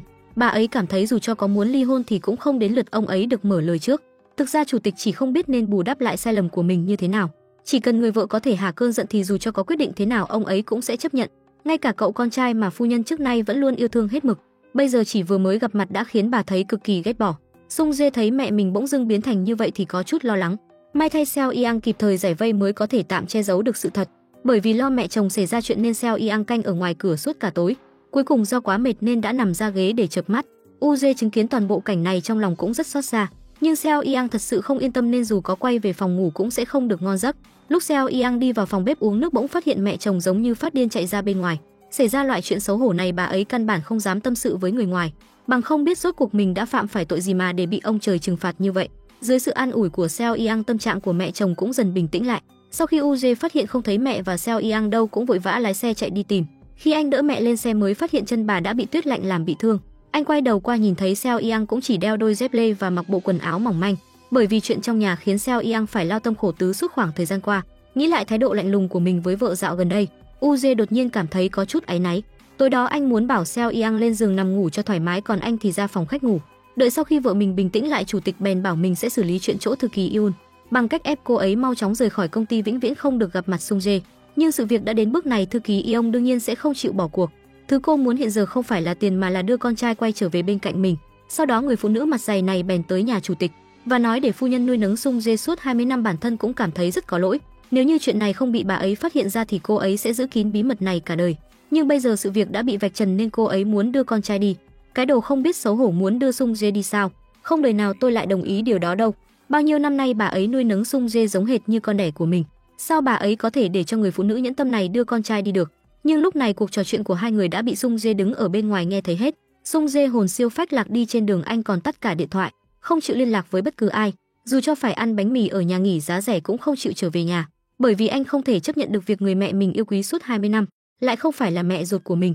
Lúc này nội tâm Sung Jae vô cùng mâu thuẫn. Anh không biết tiếp sau đây mình sẽ phải đối mặt thế nào với người nhà đã cùng chung sống suốt 20 năm. Điều anh càng sợ hơn nữa là mẹ sẽ nói ra những lời khiến anh không thể nào chấp nhận được. Phu nhân Tài Phiệt hiện giờ cũng rất đau khổ. Bà bị một người phụ nữ lừa gạt suốt 20 năm, sau đó lại còn giúp đối phương nuôi con giống như một đứa ngốc. Thực ra cả nhà đều đang rất sốt ruột vì việc đã mấy ngày không liên lạc được với Sung Jae. Seo Yang sợ rằng nếu mẹ chồng cứ tiếp tục tiêu cực thế này thì thân thể sẽ không thể chịu đựng nổi nữa. Vì thế cô bèn dùng đủ mọi cách đưa bà ấy ra ngoài giải khuây. Cô đưa mẹ chồng lên sân khấu đánh trống để giải tỏa tâm sự trong lòng. Trùng hợp là Jae cũng đã nhìn thấy cảnh này. 3 năm trước, trong khoảng thời gian Seo Yang đau buồn nhất, cũng là anh đã đưa cô đến đây để giải tỏa tâm trạng. Nhờ thế mà trên gương mặt Seo Yang mới hiện lên nụ cười đã lâu không thấy. Thế nhưng giờ đây vật còn người mất, quá khứ đã qua đều đã trở thành hồi ức đẹp nhất của hai người họ. Sau đó Seo Yang đưa mẹ chồng đi ăn hamburger bởi vì đó là món cô thích. Ngay cả sau khi kết hôn, Jae cũng thường xuyên mua cho cô. Khi cô cầm chiếc hamburger lên, trong đầu đột nhiên nhớ đến việc đã rất lâu mình không ăn món này. Mẹ chồng cũng chỉ ăn được một miếng sau đó không thể nuốt nổi nữa, bởi vì món Sung Jae thích ăn nhất cũng là hamburger. Nhưng bây giờ bà lại không biết anh ở ngoài có được ăn no bụng hay không. Bên này cả người Sung Jae run lẩy bẩy bởi vì quá lạnh. Đột nhiên anh nghe thấy tiếng bước chân quen thuộc đang chậm chậm tiến gần về phía mình. Sung Jae cho rằng bản thân đang nằm mơ, nhưng khi anh mở mắt ra phát hiện người đến thực sự là mẹ. Anh quỳ xuống trước mặt mẹ liên tục nói lời xin lỗi. Tại sao con lại phải nói xin lỗi? Là tự con muốn đến thế giới này à? Là con muốn như vậy sao? Cũng đúng, nhưng mà con là người sẽ đem đến nỗi đau cho mẹ. Con xin lỗi mẹ. Đối diện với đứa con trai hiểu chuyện đến mức khiến người ta đau lòng này, phu nhân Tài Phiệt cũng không thể kìm lòng được nữa. Bà không thể nhìn đứa con trai mình đã nuôi nấng suốt bao năm lại phải chịu khổ sở như vậy. Khi hai người vừa đi đến cửa, trùng hợp bắt gặp Seo Yang cũng vừa tan làm trở về. Seo Yang vui đến mức không nói thành lời, kích động ôm chầm lấy Sung Jae. Thấy mẹ chồng đã buông bỏ được oán hận trong lòng đưa Sung Jae trở về, Seo Yang đột nhiên nghĩ đến bản thân. Nếu như cô cũng nói sự thật ra thì liệu có nhận được sự tha thứ của Jae và gia đình nhà chồng hay không? Ho Dung biết mình chỉ là chiếc lốp dự phòng khi gả cho Sang U cũng không thể dễ dàng quên được mối tình đầu. Thế nhưng cô gái ngốc này chỉ cần được gả cho Sang U là trong lòng đã rất mãn nguyện rồi. Trong khi đi hưởng tuần trăng mật, cả hai đều rất ngượng ngùng bởi vì không hiểu về nhau, nên ngay cả đối phương thích ăn gì họ cũng không biết. Nhưng mỗi ngày sau khi trở về phòng, Ho Dung đều sẽ ghi chép lại những gì chồng mình thích. Tuần trăng mật nhanh chóng kết thúc. Trước khi trở về, Ho Dung vốn định đến thăm bố chồng, nhưng Sang U lại đề nghị cùng cô về thăm nhà ngoại trước. Bố mẹ vợ nhìn thấy con rể mới cười vui đến mức không khép được miệng lại, thậm chí còn dày công chuẩn bị cả một bàn toàn thức ăn ngon. Vốn tưởng rằng cả hai sẽ ở lại đây một đêm, nhưng Ho Dung lại nói hôm nay là ngày đầu tiên của năm mới, bọn họ không thể để bố chồng ở nhà một mình được. Sau đó Ho Dung cùng Sang U bèn đón ông Sam Jae đến nhà mới. Nhìn căn nhà sạch sẽ gọn gàng, ông Sam Jae không dám nghĩ đời này mình còn có thể ở trong căn nhà tốt như vậy sau này. Ông cũng không cần phải cùng con trai chen chúc trong căn phòng khách nhỏ hẹp kia nữa. Sáng sớm Ho Dung vốn định dậy làm bữa sáng cho chồng và bố chồng, nhưng vốn đã quen với cuộc sống đại tiểu thư nên Ho Dung dậy khá muộn. Sau khi đi ra cô mới phát hiện bố chồng đã làm xong bữa sáng từ lâu. Ho Dung bèn đi thay lễ phục để kính trả bố chồng. Thế nhưng bố chồng hiền lành lại nói với con dâu mình không quan trọng lễ nghi đến thế, sau này ở nhà cứ mặc thoải mái là được, không thể làm cơm cho chồng và bố chồng, khiến trong lòng Ho Dung rất khó chịu. Sau khi ăn cơm xong cô vội chạy đến phòng bếp dành việc rửa bát với bố chồng. Nhưng sau khi bố chồng đã chuẩn bị xong xuôi chuẩn bị ra ngoài, mà cô con dâu này vẫn chưa rửa bát xong. Cô còn nói đây là lần đầu tiên mình rửa bát nên phải rửa thật sạch sẽ. Nhưng Ho Dung không hề hay biết người bố chồng cần kiệm này đang sót tiền nước. Hôm sau trời còn chưa sáng, Ho Dung đã thức dậy nấu bữa sáng. Ông Sam Jae nghe thấy trong phòng bếp có tiếng động thì mới phát hiện con dâu đã dậy rồi. Nhưng ông đã đợi suốt cả tiếng đồng hồ rồi mà Ho Dung vẫn chưa nấu ăn xong. Cuối cùng ông không thể ngồi yên được nữa, chạy ra ngoài xem. Kết quả phát hiện bao nhiêu lâu như vậy mà con dâu chỉ mới thái được một đĩa đậu phụ.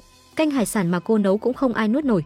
Ông Sam Jae bảo con dâu khi nấu canh hải sản thì không thể nước sốt salad vào nấu cùng được. Ho Dung vội vàng lấy quyển sổ nhỏ ra ghi chép lưu ý khi nấu canh hải sản lại. Sang U an ủi vợ có ai vừa học nấu ăn mà đã nấu được ngon ngay đâu. Cô làm được như thế này đã là tốt lắm rồi. Ông Sam Jae cũng nhân cơ hội đó bảo Ho Dung sau này không cần phải dậy sớm như vậy.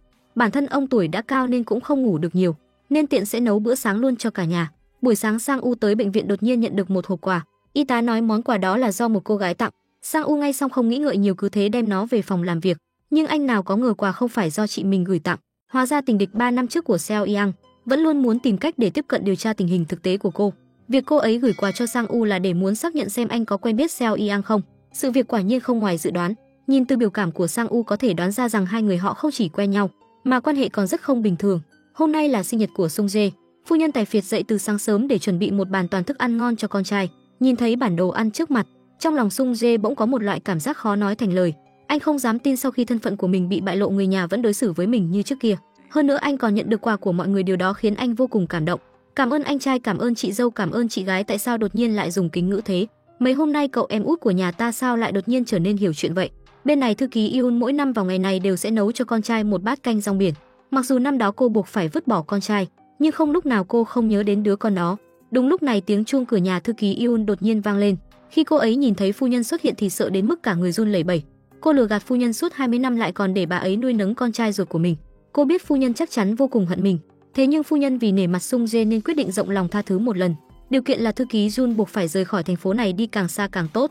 Nhưng người phụ nữ mặt dày vô liêm sỉ này căn bản không có ý định rời đi. Cô ấy biết cảm giác bị phản bội chắc chắn không thể dễ dàng biến mất như vậy. Vì thế sau khi thân phận của con trai bị bại lộ, thư ký Yoon sợ phu nhân tương lai sẽ làm khó Sung Jae. Nếu như mẹ bởi vì bị phản bội mà thỉnh thoảng hành hạ tôi thì tôi cũng sẽ vui vẻ chấp nhận. Sung Jae đó không phải là điều đương nhiên sao? Bà ấy đã bị lừa dối suốt 20 năm. Bởi vì bị lừa dối nên bà ấy vẫn luôn bao dung thương yêu tôi, khổ sở nuôi nấng tôi khôn lớn.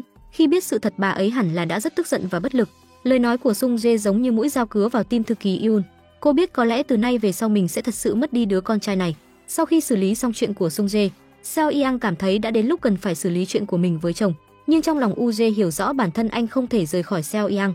Anh muốn giúp cô che giấu bí mật này vĩnh viễn, cả đời này sẽ không lật tẩy nó. Nhưng Seo Yang lại nói bản thân hiện giờ không còn gì để lưu luyến nữa rồi. Chỉ là khoảnh khắc Seo Yang quay người rời đi đã không kìm lòng được rơi nước mắt.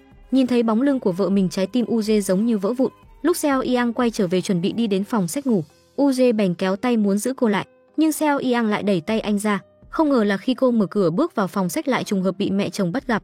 Ôi trời, hai đứa nó chia phòng ngủ sao? Bà ấy không hiểu tại sao cặp vợ chồng trước giờ vẫn luôn mặn nồng lại đột nhiên chia phòng ngủ. Điều này khiến bà ấy đột nhiên nhớ đến liệu có phải nguyên nhân là vì bạn gái cũ của con trai Sun U hay không. Mấy hôm trước mẹ chồng đến công ty của con dâu mới phát hiện Sun U cũng làm việc ở đây. Lúc này bà mới chợt hiểu ra nếu không nhờ có Sun U thì dựa vào trình độ của Seo Yang căn bản không thể dễ dàng vào làm tại kiểu công ty này được. Hôm sau phu nhân bèn hẹn Sun U ra gặp mặt.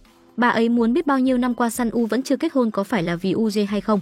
Đúng thế ạ, cái gì cơ, ý của cháu là cháu chưa gặp được người nào tốt như anh U Jae. Vì thế cháu mới mời Seo Yang đến công ty cháu làm việc sao? Con dâu của mình giống như đứa ngốc bị người ta tính kế. Người làm mẹ chồng như bà hiển nhiên không thể chớp mắt nhìn. Bà ấy đoán rằng chắc chắn là Sun U đã giở trò gì đó, nên Seo Yang và con trai mình mới chia phòng ngủ. Cháu muốn trở thành kẻ phá hoại gia đình người khác sao? Từ bây giờ trở đi cháu đừng tiếp cận U Jae nhà bác nữa. Nếu cháu không nghe lời thì bác sẽ đến tìm bố mẹ cháu đấy, bác đã khóc đủ nhiều cho cái nhà này rồi. Nếu cháu khiến con dâu bác khóc thì bác sẽ không để yên đâu. Seo Yang đang ngày càng trở nên từ tụy hơn là vì cháu đấy. Việc bị phu nhân chủ tịch Vu An khiến Sun U vô cùng tủi thân. Xem ra người nhà này vẫn chưa hề biết bộ mặt thật của Seo Yang. Bị Seo Yang lừa gạt đến mức thê thảm như vậy khiến Sun U không thể giữ im lặng được nữa. Còn U Jae lúc này cũng đã nghĩ ngợi xong xuôi. Năm đó anh kết hôn với Seo Yang chỉ vì muốn cô được hạnh phúc mãi mãi, cho cô một cuộc sống an vui nhàn hạ. Bất kể năm đó Seo Yang vì nguyên nhân gì mà lừa gạt anh, thì anh cũng không muốn nghĩ đến nó nữa. Việc bây giờ anh muốn làm đó là giúp Seo Yang giữ kín bí mật này suốt cuộc đời. Ai ngờ ngay sau đó bố mẹ đã lập tức gọi cả hai trở về. Seo Yang à vâng thưa bố, bố con vẫn còn sống đúng không? Em trai cũng đang ở Hàn Quốc phải không? Lời Sun U nói là giả có phải không? Lúc này điều khiến Seo Yang ngạc nhiên nhất, đó là khi UJ nghe xong tin tức này lại vô cùng bình tĩnh. Khoảnh khắc này cuối cùng cô đã hiểu, hóa ra chồng mình đã biết tất cả từ lâu rồi. Việc anh đối xử lạnh nhạt với cô suốt thời gian qua cũng chính là vì nguyên nhân này. Anh đã biết nên anh mới nổi đoá lên với em có phải không? Chuyện này để sau rồi nói. Seo Yang à hãy xuống dưới xin lỗi bố mẹ trước đi được không? Khoảnh khắc này Seo Yang với lòng tự trọng bị đạp đổ, không còn mặt mũi nào đối diện với gia đình nhà chồng nữa. Cô thừa nhận với bố mẹ chồng tất cả nhưng cô không giải thích nguyên nhân mình nói dối, mà chỉ lấy ra một tờ đơn ly hôn quyết định ly hôn với UJ. Bản thân phạm phải lỗi không thể nào tha thứ được khiến Seo Yang thật sự rất áy náy. Sau đó cô cầm theo hành lý chuẩn bị rời khỏi ngôi nhà này. UJ không hiểu tại sao vợ không chịu giải thích nguyên nhân với mình. Anh không nói với em là vì đợi em chủ động nói với anh. Anh đã định giả vờ như chẳng có chuyện gì xảy ra cả. Đối với em anh thực sự không là gì hết sao phải đấy, anh chẳng là gì cả. Cứ thế Seo Yang xách đồ đạc đi thẳng ra khỏi nhà. Khi nghĩ lại sự lạnh lùng của chồng đối với mình trước đó, cô mới hiểu thực ra anh đã biết hết tất cả mọi chuyện. Cô thực sự rất hối hận và cảm thấy có lỗi với UJ. Bên này bởi vì trong nhà không còn Seo Yang nên cuộc sống của UJ rất vô vị nhạt nhẽo. Sung Jae tò mò tại sao mấy ngày rồi không thấy chị dâu đâu. UJ bèn nói dối rằng bởi vì dạo gần đây công việc bận rộn nên mỗi ngày Seo Yang đều tăng ca đến rất muộn mới về. Nhưng Sung Jae lại nghi ngờ chắc chắn là anh trai đã bắt nạt chị dâu nên mấy ngày rồi mình mới không nhìn thấy cô. Người mẹ tức giận cảnh cáo con trai sau này không được nhắc đến người đó trong nhà nữa. Sung Jae đoán chắc chắn trong nhà đã xảy ra chuyện gì đó. Cuối cùng thông qua chỗ bố anh biết được chân tướng sự việc, nhưng anh căn bản không tin chị dâu là loại người như vậy. Hơn nữa sao cô ấy có thể nói dối rằng bố mình đã qua đời được cơ chứ? Con thì biết cái gì hiểu cái gì, con thực sự không dám tin. Sung Jae à hãy để mẹ ở một mình chút đi. Seo Yang lúc này đang nằm một mình trong khách sạn. Cô tắt điện thoại và xin nghỉ việc để không có bất cứ ai có thể liên lạc được với cô. Bên này sau khi Sang U và Ho Dung hết hôn, tâm trạng của ông Sam Jae trở nên tốt hơn trước kia rất nhiều. Ngoài ra ông còn tìm được một công việc trong cửa hàng bán đồ nội thất. Ho Dung vội vàng báo tin tốt này cho chồng mình biết. Buổi tối sau khi tan làm, hai vợ chồng cùng nhau đi chợ mua thức ăn. Sang U thấy các cặp tình nhân khác đều là người đàn ông đẩy xe mua sắm, bèn cởi cặp ra và cướp lấy chiếc xe đẩy từ trong tay vợ. Sau đó anh còn đút cho vợ ăn hoa quả ăn thử. Điều khiến Ho Dung càng không ngờ được là chồng mình còn cầm điện thoại lên chụp bức ảnh chung đầu tiên của hai người. Khi Ho Dung nhìn bức ảnh trong điện thoại, tâm trạng kích động đến mức rơi nước mắt, bởi vì cô từ trước đến giờ đều không dám hy vọng chồng sẽ làm những việc này với mình. Sau khi trở về nhà, con trai con dâu cùng nhau nâng ly chúc mừng ông Sam Jae. Ho Dung vui vẻ uống thêm mấy ly, sau đó ngại ngùng nói với bố chồng, hôm nay Sang U đã chủ động chụp ảnh cùng mình. Nghe thấy lời con dâu nói, ông Sam Jae đột nhiên thấy có chút xót xa trong lòng. Trước giờ con chưa từng nghĩ mình sẽ có được hạnh phúc như vậy, con rất hạnh phúc. Bố cũng chưa từng nghĩ ngày này sẽ đến với mình, bố thật sự cũng rất hạnh phúc. Ông Sam Jae vốn tưởng rằng hạnh phúc cứ thế sẽ kéo dài mãi mãi. Ai ngờ hôm sau con rể lại chủ động đến tìm ông. Khoảnh khắc nhìn thấy UJ, ông Sam Jae sợ đến mức tay chân bủn rủn. Ông ấy ngập ngừng hỏi tại sao UJ lại tới đây. UJ nhìn thấy dáng vẻ sợ sệt của bố vợ thì đoán được có lẽ Seo Yang không trở về nhà. Vì để tránh khiến bố vợ hoài nghi, anh chỉ đành lấy lý do là mình đi ngang qua đây. UJ như người mất hồn cả ngày chỉ nghĩ đến Seo Yang. Ngay cả khi mở cuộc họp, trạng thái của anh cũng giống như người trên mây. Không ngờ là vừa mới họp xong, thư ký đã báo rằng Seo Yang vừa gọi điện thoại tới. Thực ra Seo Yang cũng đã nghĩ ngợi rất lâu. Cô cảm thấy mình nên nghiêm túc nhận sai với anh, nhưng UJ lại cho rằng sự việc đã đến bước này rồi, bất kể có ẩn tình gì thì cô cũng nên nói ra sự thật. Nhưng Seo Yang lại bảo bản thân đã nói, người bố vốn còn sống thành người đã chết thì còn gì để giải thích nữa cơ chứ. Cách giải thích tốt nhất có lẽ đó là vì muốn che giấu thân phận để được làm con dâu nhà hào môn. UJ không hiểu tại sao vợ không thể nói thật với mình một lần. Bản thân anh cũng đã từng nghĩ đủ loại lý do cho việc cô che giấu sự thật, nhưng cô vẫn luôn giữ thái độ này thì bảo anh phải tin cô thế nào được đây. UJ càng nói càng kích động, thậm chí còn vô tình nhắc đến bố của Seo Yang. Anh quen bố em sao? Ông ấy chính là ân nhân cứu mạng anh lần trước. UJ nói cho Seo Yang người đã cứu anh năm đó thực ra chính là bố của cô. Lúc này Seo Yang mới hiểu tại sao người đã mạo hiểm cứu lấy UJ lại đột nhiên biến mất. Tại sao bản thân mấy lần muốn đến cảm tạ ông ấy thì ông ấy đều tìm cách né tránh. Hôm đó ông Sam Jae vừa về đến nhà liền bắt gặp con dâu đang gọi điện thoại cho mẹ ruột. Ho Dung nói với bố chồng mẹ mình quen một cặp vợ chồng tình cảm rất mặn nồng, nhưng vì cãi nhau mà người vợ đã bỏ nhà ra đi. Ông ấy nghe xong còn dặn dò con dâu tuyệt đối không được làm như vậy. Sau khi trở về phòng, ông lặng lẽ cảm thán tại sao người chồng kia lại có tên giống hệt với con rể của mình như vậy. Nhưng chị vợ đó ghê gớm thật, thân là con dâu nhà tài phiệt tại sao lại bỏ nhà đi cơ chứ. Nghe thấy lời này, ông Sam Jae đứng hình mất vài giây, bởi vì con gái của ông chính là con dâu cả của tập đoàn đó. Sau khi hỏi lại, ông mới dám chắc người con dâu trong miệng Ho Dung chính là con gái ruột của mình. Ông Sam Jae nghe xong rất hoang mang. Ông đoán rằng nhà chồng đã biết thân phận của mình rồi. Ông càng nghĩ càng thấy sợ, vội vàng gọi điện thoại cho con trai, hỏi gần đây Seo Yang có liên lạc với anh không. Lần đầu tiên bố nhắc đến chị gái khiến Sang U rất kinh ngạc. Rất nhanh sau đó Sang U từ chỗ Mi Kyung biết tin chị gái đã bỏ nhà ra đi. Hơn nữa cả nhà đều đã biết sự thật rồi. Sang U vội vàng gọi điện thoại cho chị gái nhưng máy cô luôn trong trạng thái tắt. Việc đầu tiên anh làm sau khi trở về nhà là hỏi về hành tung của bố mình. Khi biết bố mình đi tụ tập với bạn cũ, Sang U mới thấy yên tâm phần nào. Nhưng anh nào có ngờ 3 năm trước bố anh đã biết chuyện chị gái lén kết hôn rồi. Ông Sam Jae không dám tin con gái sẽ bỏ nhà đi, vì thế bèn đi tới trước cửa nhà thông gia. Nhưng đợi mãi đến lúc 1 giờ sáng vẫn không thấy con gái trở về nhà. Bên này Ho Dung ở nhà đang chuẩn bị đem chăn ga của bố chồng đi giặt. Trong lúc không cẩn thận lại làm rơi một chiếc hộp. Khi cô đưa chiếc hộp cho chồng mình, Sang U kinh ngạc đến ngây người. Hóa ra bố đã sớm biết chuyện chị gái kết hôn. Ông còn cất tất cả những tờ báo liên quan đến anh rể vào trong chiếc hộp này. Tại sao bố lại không hỏi chuyện liên quan đến chị Seo Yang? Chẳng phải là con đã nói với bố rồi đấy thôi, ngay cả cơ hội để hỏi bố cũng chẳng có. Con có nên bảo chị về tham dự hôn lễ của con không? Bố muốn gặp chị ấy mà phải không? Không cần đâu, không có nó cũng không sao. Sang U không dám tưởng tượng bố mình suốt mấy năm qua đau khổ đến nhường nào. Rõ ràng bị chị gái nhẫn tâm vứt bỏ nhưng vẫn lặng lẽ dõi theo sau bảo vệ chị ấy. Sang U trách bố tại sao không nói gì với mình, tại sao lại một mình chịu khổ như vậy. Seo Yang có liên lạc với con không? Con đã đi tìm chị chưa? Cứ thế bởi vì quá lo lắng nên người bố đã đổ bệnh.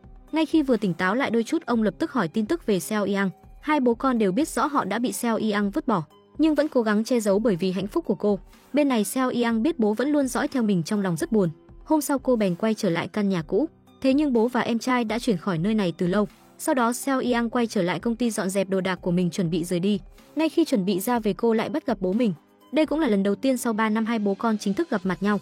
Người bố rất muốn bước đến nhìn con gái thật kỹ. Thế nhưng Seo Yang lại vô thức lùi về sau mấy bước. Sao bố lại biết chỗ này? Bố muốn nhìn thấy con. Tại sao bố lại muốn tìm con? Seo Yang tìm một chỗ nói chuyện đi con. Người bố nghĩ rằng vì mình nên con gái mới phải rời khỏi nhà chồng, cho nên trong lòng cảm thấy rất tự trách.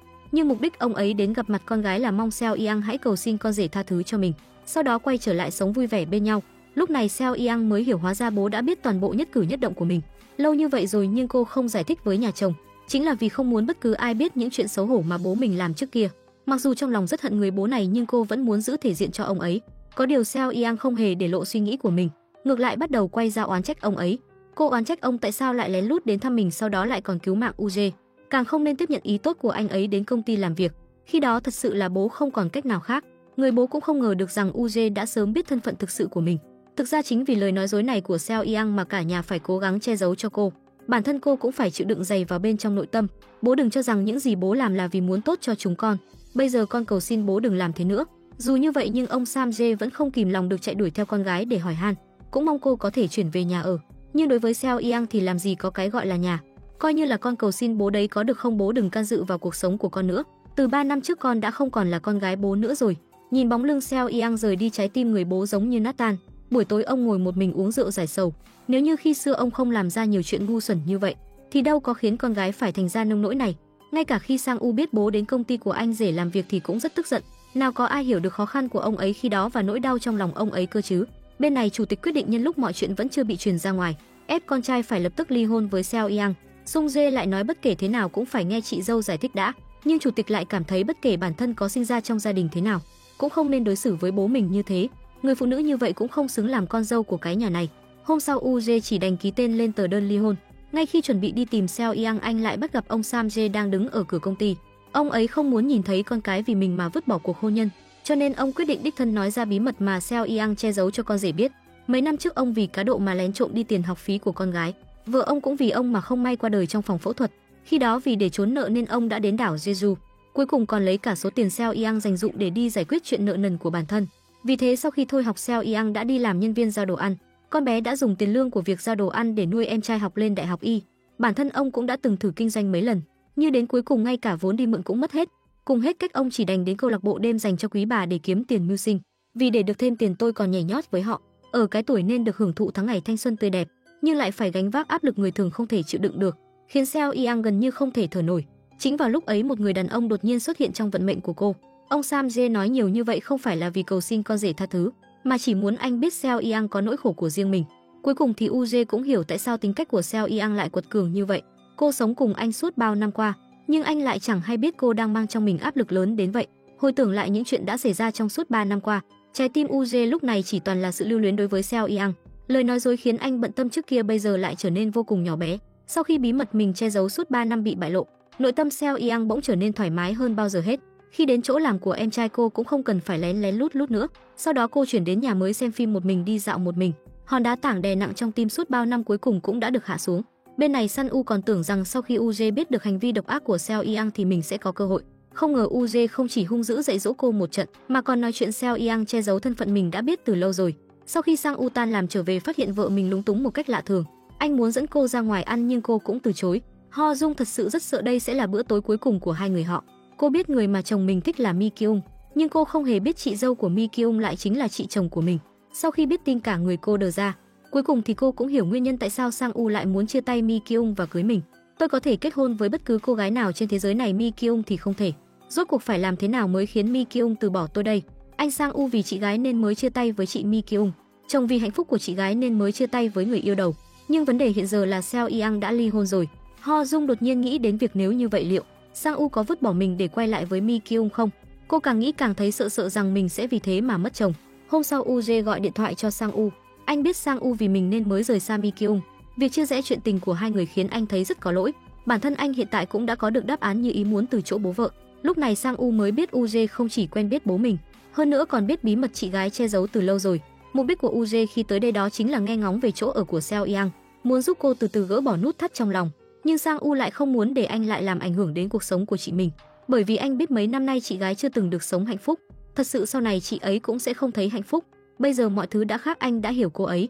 Đầu anh nghĩ là vậy nhưng đó không phải là hiểu hoàn toàn, đó chỉ là sự ngộ nhận của anh thôi.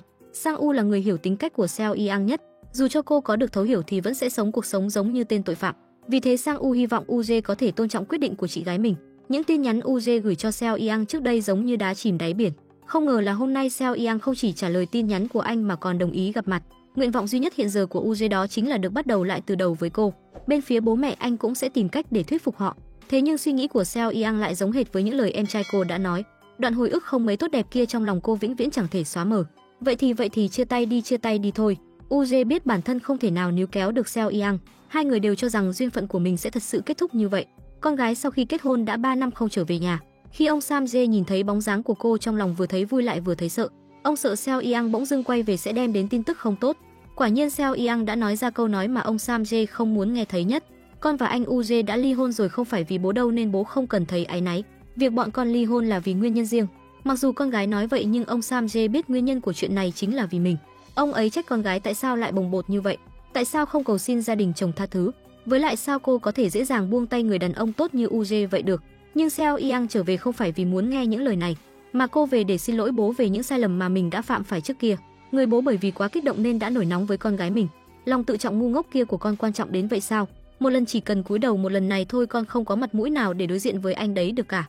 Chẳng phải con đã từng nói với bố sau này đừng can thiệp vào chuyện của con nữa sao? Khoảnh khắc nghe thấy tiếng cửa đóng lại, ông Sam Jae thấy rất hối hận về hành động của mình. Sau khi dọn dẹp nhà mới xong, Seo Yang mau chóng mở văn phòng luật sư riêng. Hơn nữa cô còn tình cờ bắt gặp người bạn học nam vẫn luôn yêu thầm mình hồi học đại học. Điều khiến cô không thể ngờ được là UJ lại xách giỏ hoa đến để chúc mừng. Hai người còn chưa kịp nói được mấy câu thì văn phòng của Seo Yang đã nghênh đón một vị thần tài, đó chính là cấp dưới của UJ. Seo Yang không hề hay biết chuyện này nên cứ thế có được mối làm ăn đầu tiên với UJ. Sau một khoảng thời gian tự ngẫm nghĩ lại, UJ cũng dần hiểu Seo Yang hơn. Sự thay đổi đột ngột của anh cũng khiến Seo Yang thấy rất bất ngờ. Buổi tối sau khi UJ đưa Seo Yang trở về xong bèn đi tới tìm bố vợ. Ông Sam Jae không hiểu mục đích UJ tới tìm mình để làm gì. Lần trước con đã không có cơ hội để chính thức giới thiệu bản thân, cho nên không chào hỏi bố được tử tế. Thưa bố, một câu gọi bố của UJ khiến ông Sam Jae có chút bối rối. Thực ra UJ đồng ý ly hôn với Seo Yang chỉ là vì muốn trong lòng cô cảm thấy thoải mái hơn đôi chút. Mặc dù hai người đã làm thủ tục ly hôn nhưng tình yêu của họ không hề kết thúc. Hôm đó là sinh nhật của Seo Yang và Sang U. Ông Sam Jae cùng con dâu nấu một nồi canh rong biển cho Sang U. Nhưng dù cho sinh nhật con trai vào ngày hôm nay, thì người mà ông Sam Jae nhớ nhất trong lòng lại là con gái Seo Yang. Bên này UJ cũng dậy từ sáng sớm nấu canh rong biển cho Seo Yang. Khi anh đưa canh đến thì không thấy Seo Yang ở công ty. Đợi mãi đến tối muộn cũng không thấy bóng dáng cô đâu. Seo Yang lúc này đã được bạn bè đưa tới quán bar để ăn mừng sinh nhật. Trên đường trở về nhà, bạn học cũ muốn chụp ảnh lưu niệm cho Seo Yang. Kết quả cảnh này lại trùng hợp bị UJ bắt gặp. Điều này khiến trong lòng anh cảm thấy rất bực bội. Anh bèn bước nhanh về phía trước mặt hai người, sau đó dừng chân lại. Sau khi điều chỉnh lại tâm lý, anh nở nụ cười bước đến bên cạnh Seo Yang, đưa hoa và canh rong biển cho cô. Sau khi lịch sự chào hỏi đôi câu xong, UJ xoay người rời đi. Trong lòng anh ấy chắc hẳn rất khó chịu. Hai người đã kết thúc thật rồi sao? Cậu cảm thấy có lỗi, còn anh ấy thì rất giận dữ. Nếu như trong lòng cậu còn anh ấy thì hãy đuổi theo đi. Mặc dù trong lòng rất luyến lưu UJ nhưng Seo Yang tự nhủ rằng họ đã kết thúc rồi. Sau khi trở về nhà, Seo Yang mở quà ra phát hiện bên trong là một thứ đồ chơi trông giống như hình cánh tay. Trước đây mỗi ngày cô đều gối lên cánh tay anh để ngủ. Hai người đột ngột chia xa khiến Uje lo rằng cô không ngủ ngon giấc. Ngoài ra anh còn chu đáo làm canh rong biển cho cô. Khi Seo Yang nếm thử phát hiện hương vị đó không phải của người giúp việc làm. Trái tim Seo Yang lúc này đột nhiên cảm thấy ấm áp đến lạ kỳ. Bên này trên đường trở về nhà, Uje liên tục nhớ lại cảnh tượng ban nãy. Thân là đàn ông chắc chắn anh sẽ cảm thấy tò mò về quan hệ của hai người họ. Nhưng Uje vẫn rất tin tưởng Seo Yang. Kể từ đó về sau, Uje bèn tìm đủ mọi lý do tới tìm Seo Yang. Anh còn thường xuyên đưa cô đi ăn cùng, bởi vì Uje từng nói với Seo Yang sau này mình và cô sẽ giống như hai người bạn thân thiết. Cứ thế quan hệ của hai người cũng dần tốt lên. Bên này Sang U vô tình nhìn thấy tài khoản mạng xã hội của vợ mình trên máy tính. Ho Dung rất hy vọng mỗi ngày khi tiễn chồng đi làm thì anh có thể quay đầu lại nhìn mình. Buổi sáng Ho Dung tiễn chồng đi làm như thường lệ. Lúc này Sang U đột nhiên nhớ đến tâm nguyện nhỏ bé kia của cô. Khoảnh khắc anh quay đầu lại chào tạm biệt, Ho Dung cảm động đến mức suýt khóc. Điều khiến cô càng cảm động hơn cả là bố chồng còn đưa tiền tiết kiệm và tiền dưỡng lão giao cho mình. Ông còn nói những thứ này nên do người phụ nữ của gia đình nắm giữ. Khoảnh khắc này Ho Dung cảm nhận bản thân đã thực sự hòa nhập vào gia đình này rồi. Buổi tối Sang U chủ động vươn cánh tay về phía vợ. Anh còn bảo cô từ nay về sau hãy gối lên cánh tay mình để ngủ, sao phải ngạc nhiên thế chứ. Khi Sang U ôm vợ vào lòng, cả hai đã căng thẳng đến mức gần như tắc thở. Lần đầu tiên ngủ kiểu này khiến cả hai đều lúng túng giống hệt như đứa trẻ mắc sai lầm. Hôm ấy Uje giúp Seo Yang đem đồ về nhà. Nhìn cảnh bừa bộn trong phòng, anh bỗng cảm thấy có chút xót xa. Sau khi thu dọn xong xuôi, hai người cùng nhau đi ăn. Nhưng khi họ vừa ngồi xuống, Seo Yang lại đột nhiên nhận được cuộc gọi từ bố chồng. Sau khi lời nói dối bị bại lộ, cô cũng không còn mặt mũi nào để tiếp tục ở lại cái nhà này được nữa. Nhưng sự rời đi của con dâu lại đem đến tổn thương vô cùng lớn cho người mẹ chồng. Trong nhà không còn Seo Yang khiến trái tim bà ấy như bị khoét rỗng. Trước đây bởi vì chuyện của con trai nhỏ mà bà phát hiện mình đã bị lừa gạt suốt 20 năm. Bây giờ ngay cả người con dâu mà bà tin tưởng nhất cũng lừa gạt bà. Phu nhân hiện giờ không còn tin tưởng bất cứ ai nữa. Sau khi tinh thần bị đả kích nặng nề, lúc nào bà ấy cũng trong trạng thái buồn bực. Cuối cùng bởi vì cảm thấy quá buồn tẻ nên bà đã đi xem biểu diễn ảo thuật. Sau một thời gian qua lại, nhà ảo thuật bắt đầu cố ý tiếp cận bà ấy. Hơn nữa mỗi câu nói của ông ta đều chạm đến trái tim của bà. Do đó phu nhân cũng dần tin tưởng vào người đàn ông này. Hôm ấy phu nhân nhặt được một cái ví tiền ở cửa tiệm bánh ngọt. Sau khi mở ra xem phát hiện ảnh bên trong là của nhà ảo thuật, bà vui vẻ đem ví tiền đến trả lại cho ông ta. Ngay lúc chuẩn bị rời đi thì một người đàn ông đi lướt qua va vào người bà ấy, khiến cốc cà phê bị văng tung tóe, trùng hợp bắn lên người nhà ảo thuật. Khi nhà ảo thuật cởi áo khoác ngoài ra, lại phát hiện chiếc áo sơ mi làm ảo thuật cũng đã bị rách. Bởi vì buổi biểu diễn sắp sửa diễn ra nên ông ta chỉ đành nhờ phu nhân giúp mình khâu gấp lại. Đến khi áo sắp sửa khâu xong thì vợ của nhà ảo thuật đột nhiên dẫn theo cảnh sát xông vào. Phu nhân lập tức hiểu ra mình đã bị lừa. Đến khi chủ tịch tới, câu đầu tiên mà ông ấy hỏi lại là bà có nói ra thân phận của mình hay không. Phu nhân không ngờ là trong lúc này điều mà chồng mình lo lắng lại là bản thân có làm xấu đi danh tiếng của công ty hay không. Vì để dẹp yên chuyện này, ông ấy còn bảo Seo Yang tới để làm luật sư biện hộ cho bà. Khi nhìn thấy con dâu, phu nhân nhục nhã xoay người ra chỗ khác. Chủ tịch giao chuyện này cho Seo Yang xử lý. Ông còn dặn dò tuyệt đối không thể để bị truyền ra bên ngoài. Đối phương muốn bao nhiêu tiền cũng được. Sự thiếu tin tưởng của chồng đã làm tổn thương trái tim của phu nhân. Sau đó bà bèn đưa ra lời đề nghị ly hôn với chồng ngay trước mặt các con, bởi vì bà không cảm nhận được chút ấm áp nào khi ở trong cái nhà này. Sau khi đặt tờ đơn ly hôn lên bàn, bà không chút do dự xách đồ đạc rời khỏi căn nhà này. Seo Yang mau chóng hẹn gặp mặt vợ của nhà ảo thuật nhằm giải quyết chuyện này. Không ngờ là đối phương lại dám mạnh miệng đòi 1 tỷ won. Dựa vào kinh nghiệm làm luật sư nhiều năm của Seo Yang, chỉ với vài câu nói đã khiến đối phương để lộ sơ hở. Cuối cùng họ không chỉ không mất xu nào mà còn tìm ra được kẻ chủ mưu đứng đằng sau vụ việc này. Chủ tịch biết mình đã hiểu nhầm vợ bèn chủ động gọi điện thoại đến để xin lỗi và mong muốn được bù đắp. Không ngờ là phu nhân lại nói với giọng điệu chắc nịch rằng lần này buộc phải ly hôn. Rất nhanh sau đó đã đến ngày 30 Tết, Seo Yang đi mua quà cho mọi người. Năm nay cô quyết định về nhà đón Tết cùng bố mình. Khi đi đến cửa cô lại thấy do dự không biết có nên vào hay không. Đúng lúc này Ho Dung đi ra. Mặc dù gặp mặt lần đầu nhưng Ho Dung biết chắc cô ấy chính là chị Seo Yang. Thấy Seo Yang trở về, người bố kích động đến mức không nói thành lời. Sau đó Seo Yang cùng Ho Dung vào bếp chuẩn bị thức ăn. Ho Dung nói với cô sau khi kết hôn mình đã học được cách làm việc nhà. Hơn nữa tất cả đều học từ bố chồng. Cô còn lấy cả sổ tiết kiệm mà mấy ngày trước bố chồng giao cho mình ra cho Seo Yang xem. Xem từ chỗ Ho Dung, Seo Yang biết được mỗi tháng bố mình không tiêu đến 100.000 won. Điều này khiến trong lòng cô rất xót xa. Sau khi bái tế mẹ xong, Seo Yang xoay người rời khỏi nhà. Sang U vừa định đuổi theo chị gái thì lại bị bố ngăn lại. Buổi tối Ho Dung chủ động làm cơm tất niên cho Seo Yang và bảo Sang U đem đến đưa cho cô. Sự chu đáo của vợ khiến Sang U rất cảm động. Seo Yang thấy em dâu chuẩn bị đồ cho mình thì rất vui. Cô còn dặn dò em trai nhất định phải đối xử thật tốt với người nhà. Sang U nói với chị gái tình cảm giữa mình với Ho Dung rất tốt. Anh còn đem cả ảnh chụp của cô ấy và bố mình ra cho chị gái xem. Thấy bố và em trai hạnh phúc như vậy, Seo Yang vui vẻ nở nụ cười. Nhưng khi lướt đến bức ảnh cuối cùng, cô lại thấy Mi Kyung xuất hiện trong ảnh. Điều này khiến cô không khỏi hóa nghi quan hệ giữa em chồng và em trai mình. Sang U thấy vậy vội vàng lấy lại điện thoại. Seo Yang hỏi anh có phải từng qua lại với Mi Kyung không. Sang U bị hỏi lo lắng đến mức toát mồ hôi lạnh. Anh vội giải thích rằng mình và Mi Kyung chỉ là đồng nghiệp bình thường. 2 năm trước khi tới nhà tụ tập đã chụp bức ảnh này. Nói xong anh bèn mau chóng xóa bức ảnh đi. Thế nhưng ánh mắt mất bình tĩnh đó đã bán đứng Sang U. Seo Yang càng nghĩ càng thấy không đúng. Nghĩ tới đây Seo Yang lập tức gọi điện thoại cho Uje, hỏi anh bạn trai cũ của Mi Kyung tên là gì. Uje ngây người không biết phải trả lời thế nào. Sự im lặng của Uje cũng khiến Seo Yang lập tức hiểu ra tất cả. Không ngờ là chỉ vì một lời nói dối của cô lại phá vỡ hoàn toàn hạnh phúc cả đời của em trai. Nghĩ đến đây con tim Seo Yang chớt lặng đi. Tại sao lại như vậy? Tại sao lại biến em trở nên tàn nhẫn như vậy? Những chuyện này chỉ có mình em không biết. Không đúng, em không có tư cách nói như vậy. Sau khi về nhà, Seo Yang ngồi co ro một góc nghĩ về việc em trai vì mình mà vứt bỏ hạnh phúc, còn mình thì vì để kết hôn với Uje đã vứt bỏ cả bố và em trai. Nghĩ đến đây Seo Yang đau buồn đến mức không thể thở nổi. Bên này Uje vì lo lắng nên vội chạy đến chỗ cô ở, bởi vì liên tục gõ cửa nên đã làm ảnh hưởng đến hàng xóm bên cạnh. Seo Yang chỉ đành mở cửa và cùng anh ra ngoài gặp mặt. Uje khuyên cô đừng tự trách bản thân nữa bởi vì những chuyện này đều đã qua cả rồi. Seo Yang bảo anh sau này đừng đến nữa, bây giờ ngay cả việc làm bạn của nhau cũng chẳng thể nữa rồi. Cô thấy Uje giống như một chiếc gương của quá khứ, chỉ cần nhìn thấy anh là cô sẽ không kìm lòng được nghĩ về quá khứ. Vậy sao nếu như đó là điều em mong thì hãy cứ làm như vậy đi. Nếu như sự xuất hiện của anh khiến vết thương của em đau đớn hơn thì anh sẽ cố gắng hết sức không xuất hiện trước mặt em.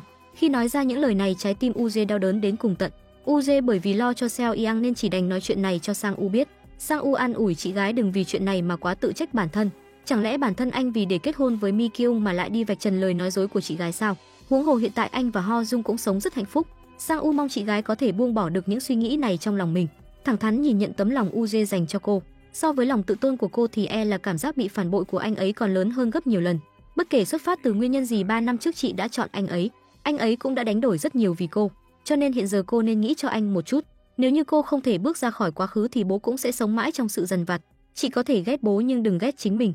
Ho Dung vui vẻ đến tìm chồng mình đi xem phim. Kết quả lại nghe thấy một bí mật khiến cô không thể nào tin nổi. Tôi cũng đâu có muốn làm như vậy, đó chỉ là nghĩa vụ mà thôi. Nghĩa vụ đương nhiên là tôi không thích rồi. Nhưng đó là thứ mà tôi đã lựa chọn thì tôi sẽ cố gắng hết sức làm nó. Ho Dung không dám nghe tiếp nữa, cô sợ đến mức lập tức xoay người rời khỏi đó. Thực ra lần này Ho Dung đã hiểu nhầm Sang U. Anh chỉ đang thảo luận chuyện liên quan đến công việc với đồng nghiệp mà thôi. Nhưng Ho Dung lại cảm thấy dưa chín ép thì không ngọt. Bất luận bản thân cô có làm thế nào thì Sang U cũng sẽ không thuộc về mình. Lúc đi trên đường đột nhiên cô cảm thấy có người đang bám theo mình. Khi quay đầu lại, một người đàn ông đang đứng ngay đằng sau khiến cô sợ chết khiếp. Bên này Sang U đang sốt ruột chờ đợi vợ mình. Đúng lúc này anh bỗng nhiên nhận được điện thoại của vợ. Hơn nữa đầu dây bên lại là giọng của một người đàn ông. Sang U vừa định hỏi có chuyện gì thì điện thoại của vợ lại trùng hợp hết pin. Hóa ra người đàn ông đó chỉ muốn trả lại chiếc điện thoại mình vừa nhặt được cho Ho Dung. Kết quả dáng vẻ đáng sợ của anh ta lại khiến cô sợ chạy mất dép. Ho Dung hết cách chỉ đành tìm đến chỗ Seo Yang. Seo Yang đoán chắc chắn là đã xảy ra chuyện gì đó. Thế nhưng Ho Dung lại không chịu nói gì, mà chỉ kể việc chồng và bố chồng đối xử rất tốt với mình cho Seo Yang nghe. Đúng lúc này Sang U gọi điện thoại tới. Bởi vì không tìm thấy Ho Dung nên anh chỉ đành đi báo cảnh sát. Nhưng vì mất tích chưa đến 24 giờ nên cảnh sát không thể lập án được. Hết cách Sang U chỉ đành điện hỏi chị gái xem tình hình này nên giải quyết thế nào. Anh còn nói rất có khả năng Ho Dung đã bị bắt cóc rồi. Seo Yang thấy em trai lo lắng như vậy thì không khỏi bật cười. Cô nói anh hãy đợi ở đồn cảnh sát, mình sẽ lập tức tới đó. Sau đó Seo Yang dẫn theo Ho Dung đến đồn cảnh sát. Ho Dung sợ hãi tưởng rằng Sang U đã xảy ra chuyện gì rồi bèn vội vàng chạy vào trong tìm anh. Khi hai người gặp mặt nhau cả hai đều bối rối đứng ngây ra đó không hiểu chuyện gì. Sau khi biết vợ vì nghe thấy lời mình nói nên mới rời đi, Sang U vô cùng tức giận. Nếu như em xảy ra chuyện thì phải làm thế nào, anh đã rất lo lắng đấy. Nếu như không tìm thấy em thì biết phải làm sao đây. Anh thật sự đã lo lắng cho em sao? Nhìn dáng vẻ ngây thơ của vợ mình, Sang U vừa tức giận vừa thấy thương xót. Anh kéo cô lại ôm chặt vào trong lòng, cảnh cáo cô sau này không được phép biến mất khỏi thế giới của mình như vậy nữa. Seo Yang đứng ở đằng xa nhìn thấy em gái và em dâu làm hòa, nỗi áy náy trong lòng cũng giảm bớt đi rất nhiều. Seo Yang một mình đi leo núi trên đường trở về bất ngờ bắt gặp hai tên vô lại. Trong lúc cấp bách cô kêu tên chồng cũ theo quán tính. Sao thế anh ở đây? Sự xuất hiện đột ngột của Uje khiến Seo Yang kinh ngạc há hốc mồm. Thực ra cô không hề hay biết sau khi ly hôn chồng mình vẫn luôn đứng từ đằng sau bảo vệ cô, giống hệt với lúc trước kia khi hai người chưa kết hôn. Bởi vì bạn thân của Seo Yang lo cô đi leo núi một mình sẽ gặp nguy hiểm, bản thân cô can ngăn không được nên chỉ đành lén gọi điện thoại cho Uje. Vì thế ngay từ khi Seo Yang lên núi, Uje đã luôn bám theo phía sau. Nhìn Uje mặc đồ mỏng manh, Seo Yang rất xót xa. Trên đường trở về bởi vì đi giày da nên Uje không cẩn thận bị trượt ngã. Vốn tưởng rằng không có vấn đề gì, nhưng khi đứng dậy anh mới phát hiện ra mắt cá chân đã bị thương. Ôi thật là thế, mới nói em biết ngay là sẽ như vậy mà. Cứ thế Seo Yang đỡ Uje đi từng bước xuống núi. Mặc dù bị thương nhưng Uje biết đây rất có khả năng là cơ hội tái hợp với vợ mà ông trời ban cho anh. Trên đường về Uje không dám nói câu nào vì sợ lỡ lời sẽ khiến Seo Yang không vui. Lời nói của chồng cũ khiến Seo Yang thật xót xa trong lòng. Người đàn ông khi đó mình tìm đủ mọi cách để rời xa nay vẫn cứ bảo vệ mình giống như trước kia. Seo Yang thật sự không biết tiếp sau đây cô sẽ phải lựa chọn thế nào. May thay vết thương của Uje không quá nặng, chỉ cần nghỉ ngơi vài ngày là khỏi. Nhiều ngày không gặp Mi Kyung nên Seo Yang rất muốn nhân cơ hội này nói lời xin lỗi với cô ấy. Mi Kyung biết mục đích chị dâu tới tìm mình, vì thế Seo Yang còn chưa kịp mở miệng thì cô đã lên tiếng trước. Cả nhà bị người chị dâu mà họ tin tưởng nhất lừa gạt đương nhiên đều cảm thấy rất thất vọng. Nhưng lâu dần Mi Kyung cũng hiểu được nỗi khổ của Seo Yang. Cô ấy không muốn Seo Yang tự coi mình giống như tên tội phạm. Điều đó khiến cô thấy khó chịu trong lòng. Lời nói của em chồng khiến Seo Yang hiểu được, hóa ra mọi người đều đã buông bỏ oán hận trong lòng rồi, chỉ có mình cô là vẫn chưa bước ra được khỏi nỗi ám ảnh trong quá khứ. Sau khi trở về nhà, Seo Yang ôm gối nhắm chặt hai mắt. Có lẽ đây cũng là giấc ngủ yên đầu tiên trong suốt mấy năm qua của cô. Buổi tối Sang U nói chuyện UJ bị thương cho bố biết. Ho Dung cảm thấy anh rể quá ngầu. Cô còn nói chị gái và anh rể tuyệt đối không phải mối duyên phận tầm thường. Thế nhưng Sang U rất tò mò tại sao bố lại biết chuyện chị gái đã kết hôn. Đối diện với câu hỏi của con trai, ông Sam Jae chỉ đành cố ý chuyển chủ đề. Thế nhưng điều khiến ông lo lắng là thời tiết lạnh như vậy tại sao Seo Yang lại đột nhiên đi leo núi. Sang U đoán có khả năng là bởi vì vừa mở phòng làm việc gặp phải nhiều khó khăn nên muốn giải tỏa tâm trạng. Lời của con trai khiến người bố già bắt đầu cảm thấy lo lắng. Ông trở về phòng lấy ra món tiền để trả nợ mà Seo Yang để lại 3 năm trước. Ông ấy cảm thấy trong lúc con gái khó khăn nhất thì nên trả lại tiền cho cô. Lúc ban đầu Seo Yang vẫn chưa hiểu được ý của bố mình. Bố là ông bố xấu xa, bố là ông bố tệ hại, thấy món tiền này được trả về nguyên vẹn. Seo Yang vừa giận vừa xót xa. Biết tâm trạng Seo Yang dạo gần đây không tốt, nên bạn thân đem đến chai rượu vang muốn uống cùng cô một ly. Trùng hợp là lúc này Seo Yang đang dọn dẹp đồ UJ chuyển tới đây mấy hôm trước. Lúc này bạn thân bất ngờ nhìn thấy cuốn danh sách khách mời bên trong đó. Seo Yang nói những tấm thiệp đó đều là đồ giả, nhưng lúc lật xem cuốn danh sách lại bất ngờ bắt gặp một cái tên quen thuộc. Tên của bố cậu là Sam Jae đúng không? Lúc ban đầu Seo Yang còn cho rằng sẽ không có chuyện trùng hợp như vậy, nhưng khi cô đi điều tra thì bức ảnh xuất hiện trên màn hình lại đúng là bố mình thật. Cô không dám tưởng tượng tâm trạng của bố mình lúc đó sẽ thế nào. Seo Yang vẫn luôn nghĩ bản thân là người chịu thiệt thòi nhất trong nhà, nhưng bây giờ cô mới nhận ra dường như không phải vậy. Em trai vì cô mà vứt bỏ hạnh phúc đời mình, bố cô cũng một mình chịu đựng tất cả những chuyện này. Cô lấy ra tấm thiệp mời cưới mà đã viết cho bố khi còn nhỏ. Lúc ấy cô hứa sau khi lớn lên mình sẽ gả cho bố. Ông Sam Jae mỉm cười nói con gái không thể kết hôn với bố, mà phải kết hôn với người đàn ông thương yêu cô cả đời này. Ông hứa vào ngày Seo Yang kết hôn thì sẽ nắm tay cô tiến vào lễ đường và trao tay cô cho người đàn ông đó. Sau đó ông ấy sẽ giám sát người đàn ông đó xem anh ta có thật lòng yêu thương cô hay không. Nếu như tên nhóc đó khiến Seo Yang buồn thì bố sẽ dạy dỗ nó một trận. Nghĩ đến đây trong lòng Seo Yang vô cùng đau xót. Bên này bố chồng và con dâu đang sửa lại đồ dùng trong nhà, đột nhiên nghe thấy có người ấn chuông cửa. Nhìn thấy chị chồng, hai mắt đỏ hoe, nụ cười trên gương mặt Ho Dung lập tức đồng cứng lại. Ông Sam Jae nhìn thấy con gái đột nhiên trở về cũng rất ngạc nhiên. Ngay sau đó câu hỏi của con gái lại khiến ông bối rối không biết phải trả lời sao. Em chồng thấy vậy mau chóng xoay người quay trở về phòng. Seo Yang khóc lóc quỳ xuống trước mặt bố mình, hỏi ông tại sao đã nhìn thấy hôn lễ của mình mà đến tận bây giờ vẫn không chịu nói ra. Bố đã cảm thấy thế nào khi nhìn thấy hôn lễ của con gái mình? Hôn lễ sao? Con đang nói gì vậy bố? Bố không đến dự hôn lễ của con. Tại sao bố không nói chuyện này với con? Làm sao bố có thể im lặng chứng kiến nó được chứ? Con đang nói lung tung gì vậy? Con đã nhìn thấy tên bố trong quyển sổ khách mời rồi. Con xin lỗi bố, con sai rồi, xin bố hãy tha thứ cho con. Khoảnh khắc này ông Sam Jae cố gắng kìm nén những giọt nước mắt không để nó rơi xuống. Ông ấy nói với Seo Yang chính bởi vì khi ấy nhìn thấy hôn lễ của cô nên bản thân ông mới tỉnh ngộ thật sự. Kể từ lúc ấy ông mới biết mặc dù bề ngoài bản thân không vứt bỏ vợ con, nhưng vẫn luôn ngược đãi họ về mặt tinh thần. Vì thế ông hoàn toàn thấu hiểu lý do Seo Yang làm như vậy khi ấy. Ông tiễn con gái ra về và mong cô sau này có thể sống thật tốt. Đến đây nút thắt trong lòng hai bố con coi như cũng đã được tháo gỡ. Bên này sau khi nghe thấy cuộc trò chuyện của Seo Yang và bố chồng, Ho Dung vội nói chuyện này với Sang U. Bố từng đi làm thêm tại hôn lễ của chị Seo Yang. Sang U cũng không dám nghĩ đến việc mấy năm nay bố mình đã đau khổ tới nhường nào. Sau đó Sang U đến xem cuốn danh sách khách mời của chị gái. Bên trên quả nhiên chính là bút tích của bố. Seo Yang nói với em trai khi đó mình cũng đứng nhìn hôn lễ của anh, giống như bố người em trai duy nhất kết hôn, nhưng cô lại chỉ có thể trốn ở phía đằng xa dõi theo. Bản thân cô khi ấy đau khổ đến mức không thể thở nổi. Bây giờ xem ra tâm trạng của bố khi ấy còn buồn hơn cô gấp cả trăm lần. Sau khi trở về nhà, Sang U đi thẳng vào trong phòng bố và tiến tới ôm lấy ông. Hai đứa mau ra ăn sáng đi, bố có việc phải đi trước đây. Mỗi ngày bố chồng đều để con dâu ngủ nướng thoải mái, còn mình thì làm sẵn bữa sáng sau đó đi làm. Hơn nữa hôm nay ở trên bát cơm ông còn dùng hạt đậu để xếp thành hình trái tim. Trước khi đi làm, Sang U nói sẵn tiện mấy ngày nghỉ này muốn cùng vợ đi làm thủ tục đăng ký kết hôn, sau đó đưa cô đi du lịch. Ho Dung vui đến mức gật đầu lia lịa, nhưng cô muốn nhân cơ hội này đưa bố chồng và chị chồng đi chơi cùng. Như vậy không chỉ giúp mọi người có thể thoải mái tinh thần, hơn nữa thông qua chuyến du lịch này quan hệ của hai người cũng sẽ sát gần lại hơn chút. Đúng lúc này Seo Yang gọi điện thoại tới nói cuối tuần muốn cả nhà cùng nhau ăn một bữa cơm. Khi biết em trai định sắp xếp cho cả nhà cùng đi du lịch, Seo Yang thấy rất vui. Ho Dung cũng vui đến mức nhảy cẫng lên và muốn lập tức chạy đi báo tin vui này cho bố chồng. Nhìn thấy dáng vẻ đáng yêu của vợ mình, Sang U không kìm lòng được hôn lên trán cô một cái. Trời lạnh lắm, em mau vào nhà đi. Sau khi Sang U xoay người đi, Ho Dung xoa cái trán vừa được hôn vui vẻ nhảy nhót giống hệt một đứa trẻ. Bỗng chồng quay đầu nhìn lại khiến cô thấy rất ngại ngùng vì hành động ban nãy của mình. Mặc dù Sang U vì để quên đi Mi Kyung nên mới ép buộc bản thân kết hôn với Ho Dung, nhưng anh dần phát hiện ra Ho Dung thật sự là một người con gái đáng để anh thương yêu. Sang U thầm thề rằng nhất định sẽ khiến vợ mình được sống hạnh phúc suốt cả cuộc đời. Sau khi hai người trở thành cặp vợ chồng đích thực trên pháp luật, Ho Dung vui đến suýt khóc, hai người còn ngọt ngào ghé sát vào nhau, chụp ảnh chung cùng tờ đăng ký kết hôn. Bên này Seo Yang nghe nói vết thương của UJ tương đối nghiêm trọng thì rất lo lắng, nhưng vừa mới ra đến cửa công ty cô lại thấy UJ đang đợi mình ở ngoài. Hóa ra UJ chỉ muốn đùa cô chút thôi. Kết quả hai người vừa quay trở lại phòng làm việc thì thấy người bạn học cũ của Seo Yang đang ngồi đó. Bởi vì lần trước đã tình cờ gặp mặt nên khi hai người chạm mặt nhau, không khí bỗng trở nên vô cùng gượng gạo.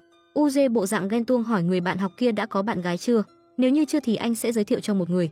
Nhưng người bạn đó lại từ chối ý tốt của UJ, anh ấy còn nói mình đã có người trong lòng rồi. Sau đó bèn đưa mắt nhìn về phía Seo Yang. Điều này khiến UJ không thể không suy đoán rằng người trong lòng của anh ấy chính là Seo Yang. Anh bạn kia nói như vậy chẳng qua chỉ là muốn đùa UJ chút thôi. Thế nhưng Seo Yang biết UJ chắc chắn là ghen rồi. Vì để tránh gây ra hiểu lầm, cô bèn gọi điện thoại cho anh hẹn anh buổi tối cùng đi ăn cơm. Nhưng UJ lại nói tối nay mình đã hẹn khách hàng. Ai ngờ buổi tối Seo Yang cùng đồng nghiệp đi ăn trùng hợp lại bắt gặp UJ.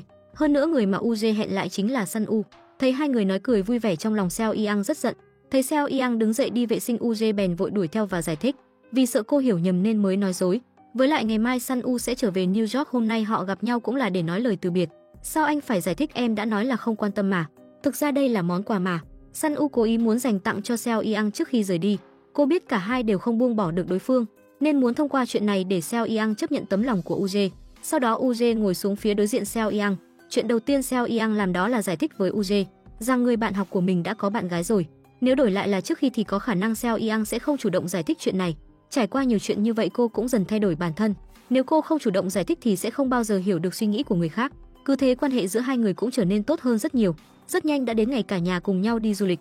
Khi đi ngang qua điểm dừng, ông Sam Jae xuống xe mua cho con gái món bánh óc chó mà cô thích nhất. Không ngờ là lúc chuẩn bị quay lại thì bụng ông đột nhiên đau dữ dội khiến ông ngồi bệt xuống đất. Cơn đau bụng dữ dội hành hạ ông ấy đến chết đi sống lại. Sau khi có kết quả xét nghiệm, bác sĩ chẩn đoán ông ấy bị viêm phúc mạc. Hơn nữa nó cũng đã lan sang các cơ quan khác trong cơ thể. Vì thế buộc phải phẫu thuật ngay lập tức. Nhìn từ tình hình này có vẻ như là phần bụng hoặc phần eo đã từng bị thương nên mới dẫn đến tình trạng bệnh hiện tại. Nhưng Sang U trước giờ chưa từng nghe đến việc bố mình bị thương. Sau đó anh vội chạy đến hỏi bố trước đây có từng bị tai nạn xe cộ không. Điều này khiến ông Sam Jae lập tức nhớ đến 1 năm trước mình đã từng cứu UJ. Nhưng ông lại quay sang nhìn Seo Yang ngập ngừng mãi không chịu trả lời. Lúc này Seo Yang cũng nhớ ra tháng 10 năm ngoái bố mình đã từng cứu UJ. Lúc bố cứu anh, UJ đã bị xe đâm phải không? Sau khi do dự hồi lâu, ông Sam Jae mới lặng lẽ gật đầu. Mi Kyung biết được ông chú bởi vì cứu anh mình nên mới bị thương nặng, bèn vội gọi điện thoại cho UJ. Sau khi biết tình hình hiện tại của bố vợ, UJ vô cùng lo lắng. Nếu như ông ấy thật sự xảy ra chuyện gì thì anh biết phải đối mặt với Seo Yang thế nào đây. Đến khi UJ tới nơi thì ông Sam Jae đã được đưa vào phòng phẫu thuật. UJ vội vàng hỏi rốt cuộc ông ấy xảy ra vấn đề ở chỗ nào, nhưng Sang U nhất thời không biết phải giải thích thế nào. Vì thế Mi Kyung bèn gọi anh mình sang một bên và nói cho anh biết nguyên nhân. Bởi vì vụ tai nạn lần trước khiến phần ruột non bị tổn thương nhưng lại không được điều trị kịp thời, cộng thêm việc lo lực quá độ khiến chỗ xương viêm thêm nặng, cuối cùng rất có khả năng sẽ chuyển thành tình trạng ung thư máu. Với tình hình sức khỏe của ông ấy hiện giờ rất khó có thể chịu đựng được dạng phẫu thuật này. Sau khi biết được nguyên nhân, Seo Yang khóc không thành tiếng. UJ thì hối hận vì việc nếu như khi đó kịp thời đưa bố vợ đi kiểm tra thì chuyện này sẽ không xảy ra. Thế nhưng may thay cuộc phẫu thuật lần này khá thành công. Bệnh nhân cũng đã thoát khỏi nguy hiểm. Sau khi bình tĩnh lại, UJ tới thăm bố vợ. Anh biết bởi vì mình nên ông ấy mới thành ra thế này nên trong lòng thấy rất áy náy. Còn ông Sam Jae lúc này ngay cả sức để mở miệng nói chuyện cũng không có. Ông ấy chưa từng trách UJ, ngược lại ông còn thấy rất cảm kích vì anh thật lòng yêu thương chăm sóc Seo Yang. Thực ra Mi Kyung rất muốn anh trai nói chuyện này cho bố mẹ biết, nói với họ bố của chị dâu chính là ân nhân cứu mạng anh. Như thế thì chắc chắn họ sẽ tha thứ cho chị dâu. Nhưng vấn đề là hiện giờ hai người họ đã chia tay rồi. UJ không muốn cưỡng ép Seo Yang tái hợp lại với mình. Bây giờ anh chỉ mong bố vợ có thể mau chóng khỏe lại. Đúng lúc này bên phía ông Sam Jae xảy ra tình trạng khẩn cấp. Thấy Sang U gần như phát điên chạy ra khỏi phòng bệnh, UJ và em gái lập tức chạy vào trong. Ông Sam Jae lúc này đã mất khả năng hít thở bình thường. Chủ nhiệm khoa yêu cầu phải lập tức cắm ống thở, nếu như không lập tức cấp cứu thì sẽ nguy hiểm đến tính mạng. Seo Yang nhìn thấy bố mình bị bệnh tật hành hạ, trái tim như vỡ tan ra. Bố xin lỗi, là bố quá bất tài.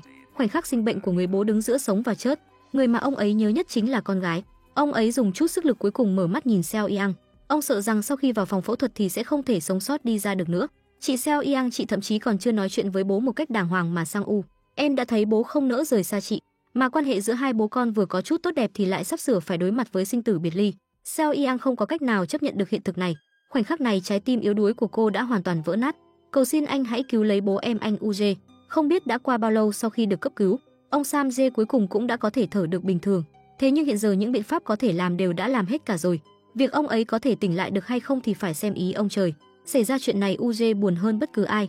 Nếu như ngày đó anh không gọi điện thoại trên đường đi thì cũng sẽ không để xảy ra tai nạn xe.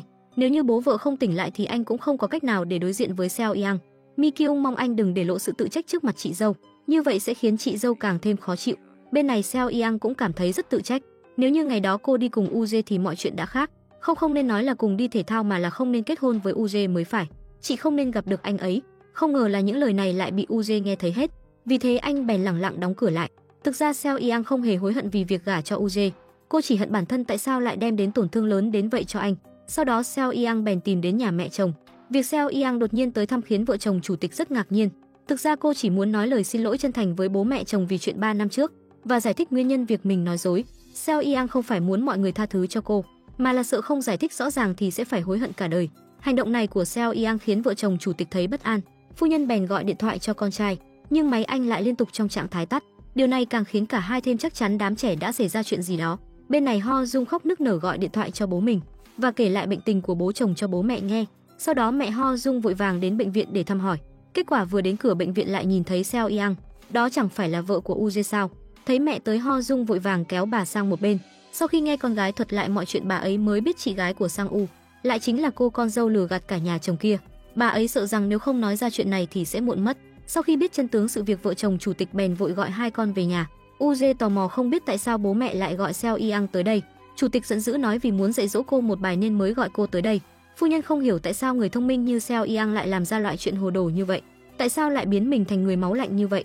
Sau khi nghe lời vợ chồng chủ tịch nói, cả hai đều ngơ ngác không hiểu chuyện gì. Bố Seo Yang chính là ân nhân cứu mạng UJ đúng. Không, chuyện trước đây để nói sau đi. Seo Yang à, con hãy lập tức thu dọn hành lý trở về nhà đi. Không ngờ là UJ lại nói hai người họ hiện giờ vẫn chưa có ý định tái hôn. Vì thế anh mong bố mẹ đừng vì chuyện này mà tạo áp lực cho Seo Yang. Hơn nữa hiện giờ cũng không phải là lúc thảo luận chuyện này. Đợi sau khi Seo Yang rời đi, UJ mới hỏi mẹ rốt cuộc còn nghe ngóng được những gì nữa. Mẹ biết ông ấy đã cứu con và còn tham gia hôn lễ của hai đứa nữa. Bất kể quá khứ bố vợ con có thế nào thì việc biết con gái kết hôn nhưng lại vừa như không biết. Ông ấy lại còn cứu mạng cả con như thế là đủ rồi. Bố vợ đã thấy bọn con kết hôn sao? Phu nhân lúc này mới nhận ra hóa ra con trai vẫn chưa biết chuyện này. Chẳng lẽ sáng nay Seo Yang tới xin lỗi là muốn cắt đứt hoàn toàn sao? Sau đó UJ đi tới chỗ ở của Seo Yang, nhưng anh cứ đứng mãi ở dưới nhà chứ không lên trên tìm cô.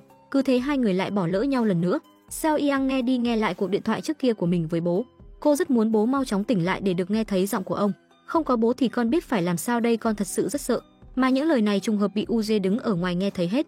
Nhìn thấy dáng vẻ đau buồn đó, UJ càng không có cách nào để đối diện với cô. Cuối cùng anh chỉ đành lặng lẽ rời đi. Nhưng mà bố ơi, tại sao anh UJ lại không tới, ngay cả gọi điện thoại cũng không? Bố à, tại sao anh UJ lại không tới, tại sao lại như vậy? UJ lúc này đang dùng rượu để làm tê liệt cảm xúc của chính mình. Khi Seo Yang trở về nhà, trùng hợp bắt gặp UJ say bí tỉ ngồi trước cửa. Còn UJ lúc này mới nhận ra, trong lúc mơ màng mình đã đi đến trước cửa nhà Seo Yang từ bao giờ. Đến khi UJ chuẩn bị gọi tài xế để về thì Seo Yang lại chạy đuổi theo anh tới đây. Seo Yang oán trách anh tại sao không liên lạc với mình cũng không đến thăm mình. UJ nói mình thật sự rất sợ bố cô sẽ không thể tỉnh lại, vì thế mới không dám đối diện với cô. Ai nói bố em sẽ chết cơ chứ? Anh đã nghĩ rằng mình sẽ phải chờ đợi. Anh muốn em chấp nhận bố mình trước.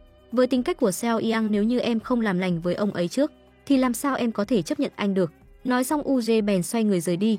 Seo Yang cũng không bước đến níu kéo anh, nhưng nghĩ đi nghĩ lại Seo Yang vẫn thấy bản thân không thể sống mà không có UJ.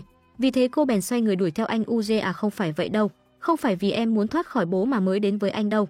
Seo Yang nói với UJ mình vì thật sự thích anh nên mới gả cho anh. Việc cô không thú nhận thân phận của mình là vì sợ anh sẽ rời xa cô. Cũng vì thế mà cô vẫn luôn không dám có con. Trong những tháng ngày không có UJ ở bên, Seo Yang không có lấy được một ngày an vui. Em rất cần có anh, em yêu anh, em mong anh có thể ở bên em mãi mãi. Lần đầu tiên thấy Seo Yang mở rộng lòng với mình, UJ cảm động đến mức nước mắt rưng rưng. Sau đó hai người chạy về phía đối phương và ôm chặt lấy nhau. Seo Yang và UJ cùng nhau buông bỏ những lắng lo trong lòng, nắm tay nhau tiến về phía hạnh phúc. Cùng lúc này bên phía ông Sam Jae cũng đã có tin vui, bởi vì tình trạng viêm đã giảm bớt nên ông ấy cũng mau chóng tỉnh lại. Sau khi nhận được tin, Seo Yang và UJ vội vàng chạy tới bệnh viện. Seo Yang nước mắt lưng tròng áp người lên ngực bố, liên tục nói cảm ơn vì ông đã không bỏ lại mình. Nhìn con cái vây quanh ông, Sam Jae cũng rưng rưng nước mắt. Những ngày sau đó Seo Yang vẫn luôn túc trực bên cạnh chăm sóc cho ông. Mặc dù quan hệ của hai bố con trở nên thân thiết hơn rất nhiều, nhưng ông Sam Jae có vẻ như vẫn không được tự nhiên cho lắm.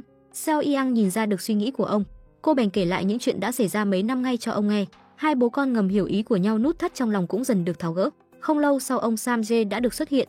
Ông không ngờ là ông thông gia lại đích thân đến đón mình, mà đây cũng là lần đầu tiên hai người chính thức gặp mặt sau ngần ấy năm. Chủ tịch rất cảm kích ơn cứu mạng của ông thông gia. Hơn nữa hôm nay ông ấy tới còn là để bàn bạc một chuyện nữa với ông Sam Jae. Chủ tịch biết ông Sam Jae thân là bố nhưng lại không thể tham dự hôn lễ của con gái, trong lòng chắc chắn sẽ thấy rất nuối tiếc. Vì thế ông muốn để hai đứa tổ chức hôn lễ lại một lần nữa. Mấy hôm sau đám trẻ đưa bố cùng đi thăm mẹ, bởi vì đây chính là nơi mà hai người họ đã gặp nhau lần đầu. Ông Sam Jae một mình đi trên con đường nhỏ ở quê. Seo Yang biết năm đó mẹ cũng luôn muốn tới đây. Cô đoán đây là nơi lưu giữ hồi ức mà bố mẹ cả đời đều không thể quên được. Ông Sam Jae đi hoài đi mãi giống như đã nhìn thấy mình của khi còn trẻ. Bởi vì khi ấy ông và vợ thường xuyên đi qua con đường nhỏ này. Nơi đây cũng lưu giữ những hồi ức mà cả đời này họ không thể quên được. Rất nhanh sau đó đã tới ngày tổ chức hôn lễ của các con. Ông Sam Jae vừa vui lại vừa căng thẳng bởi vì đây chính là lời ước hẹn của ông và con gái. Bố sẽ nắm tay Seo Yang thế này trong hôn lễ chúng ta cứ đi như vậy. Và bố sẽ trao tay con cho người đàn ông đó. Khi đi tới trước mặt con rể người bố nắm chặt tay anh. Ông biết trên thế giới này ngoại trừ mình ra, chắc chắn anh chính là người thương yêu Seo Yang nhất. Nhìn cặp chị em song sinh cùng nhau kết hôn, trái tim đang treo lơ lửng của người bố già cuối cùng cũng được hạ xuống. Cả nhà tụ họp lại cùng nhau chụp bức ảnh chung mà họ mong đợi đã lâu. 2 năm sau Seo Yang sinh được một cô con gái. Mẹ chồng cũng nhờ thế mà không còn cảm thấy cô đơn nữa. Chỉ mỗi việc giúp con dâu chăm cháu đã khiến bà bận rộn hết cả ngày trời. Còn Mi Kyung không chỉ sự nghiệp thăng tiến ầm ầm mà còn tìm được tình yêu của đời mình. Sung Jae mặc dù không thể hoàn thành được ước mong của bố là vào công ty làm việc, nhưng nhờ vào sự nỗ lực của bản thân anh đã thành công ngồi lên được vị trí người quản lý. Thư ký Yoon cũng tuân thủ lời hứa không làm phiền cuộc sống của anh, nhưng chỉ cần có thời gian là cô sẽ lén đứng từ xa dõi theo con mình. Mỗi lần Seo Yang đưa con về thăm nhà thì bố và em dâu đều sẽ tranh giành bế đứa bé, còn cô và chồng thì bị đá ra rìa. Từ khi có con bé hình như anh bị bố ghẻ lạnh rồi em còn bị nữa là. Điều tiếc nuối nhất là Ho Dung mãi vẫn không có con. Seo Yang bảo cô nếu muốn có con thì không thể vội được, khi duyên phận đến thì đứa bé sẽ đến. Sau đó khi Seo Yang vừa mở nắp nồi canh, mùi hương sộc lên khiến Ho Dung cảm thấy buồn nôn. Hôm sau tới bệnh viện kiểm tra mới biết hóa ra Ho Dung đã mang thai đôi. Tin tức tốt từ trên trời rơi xuống này khiến cả hai đều rất kích động.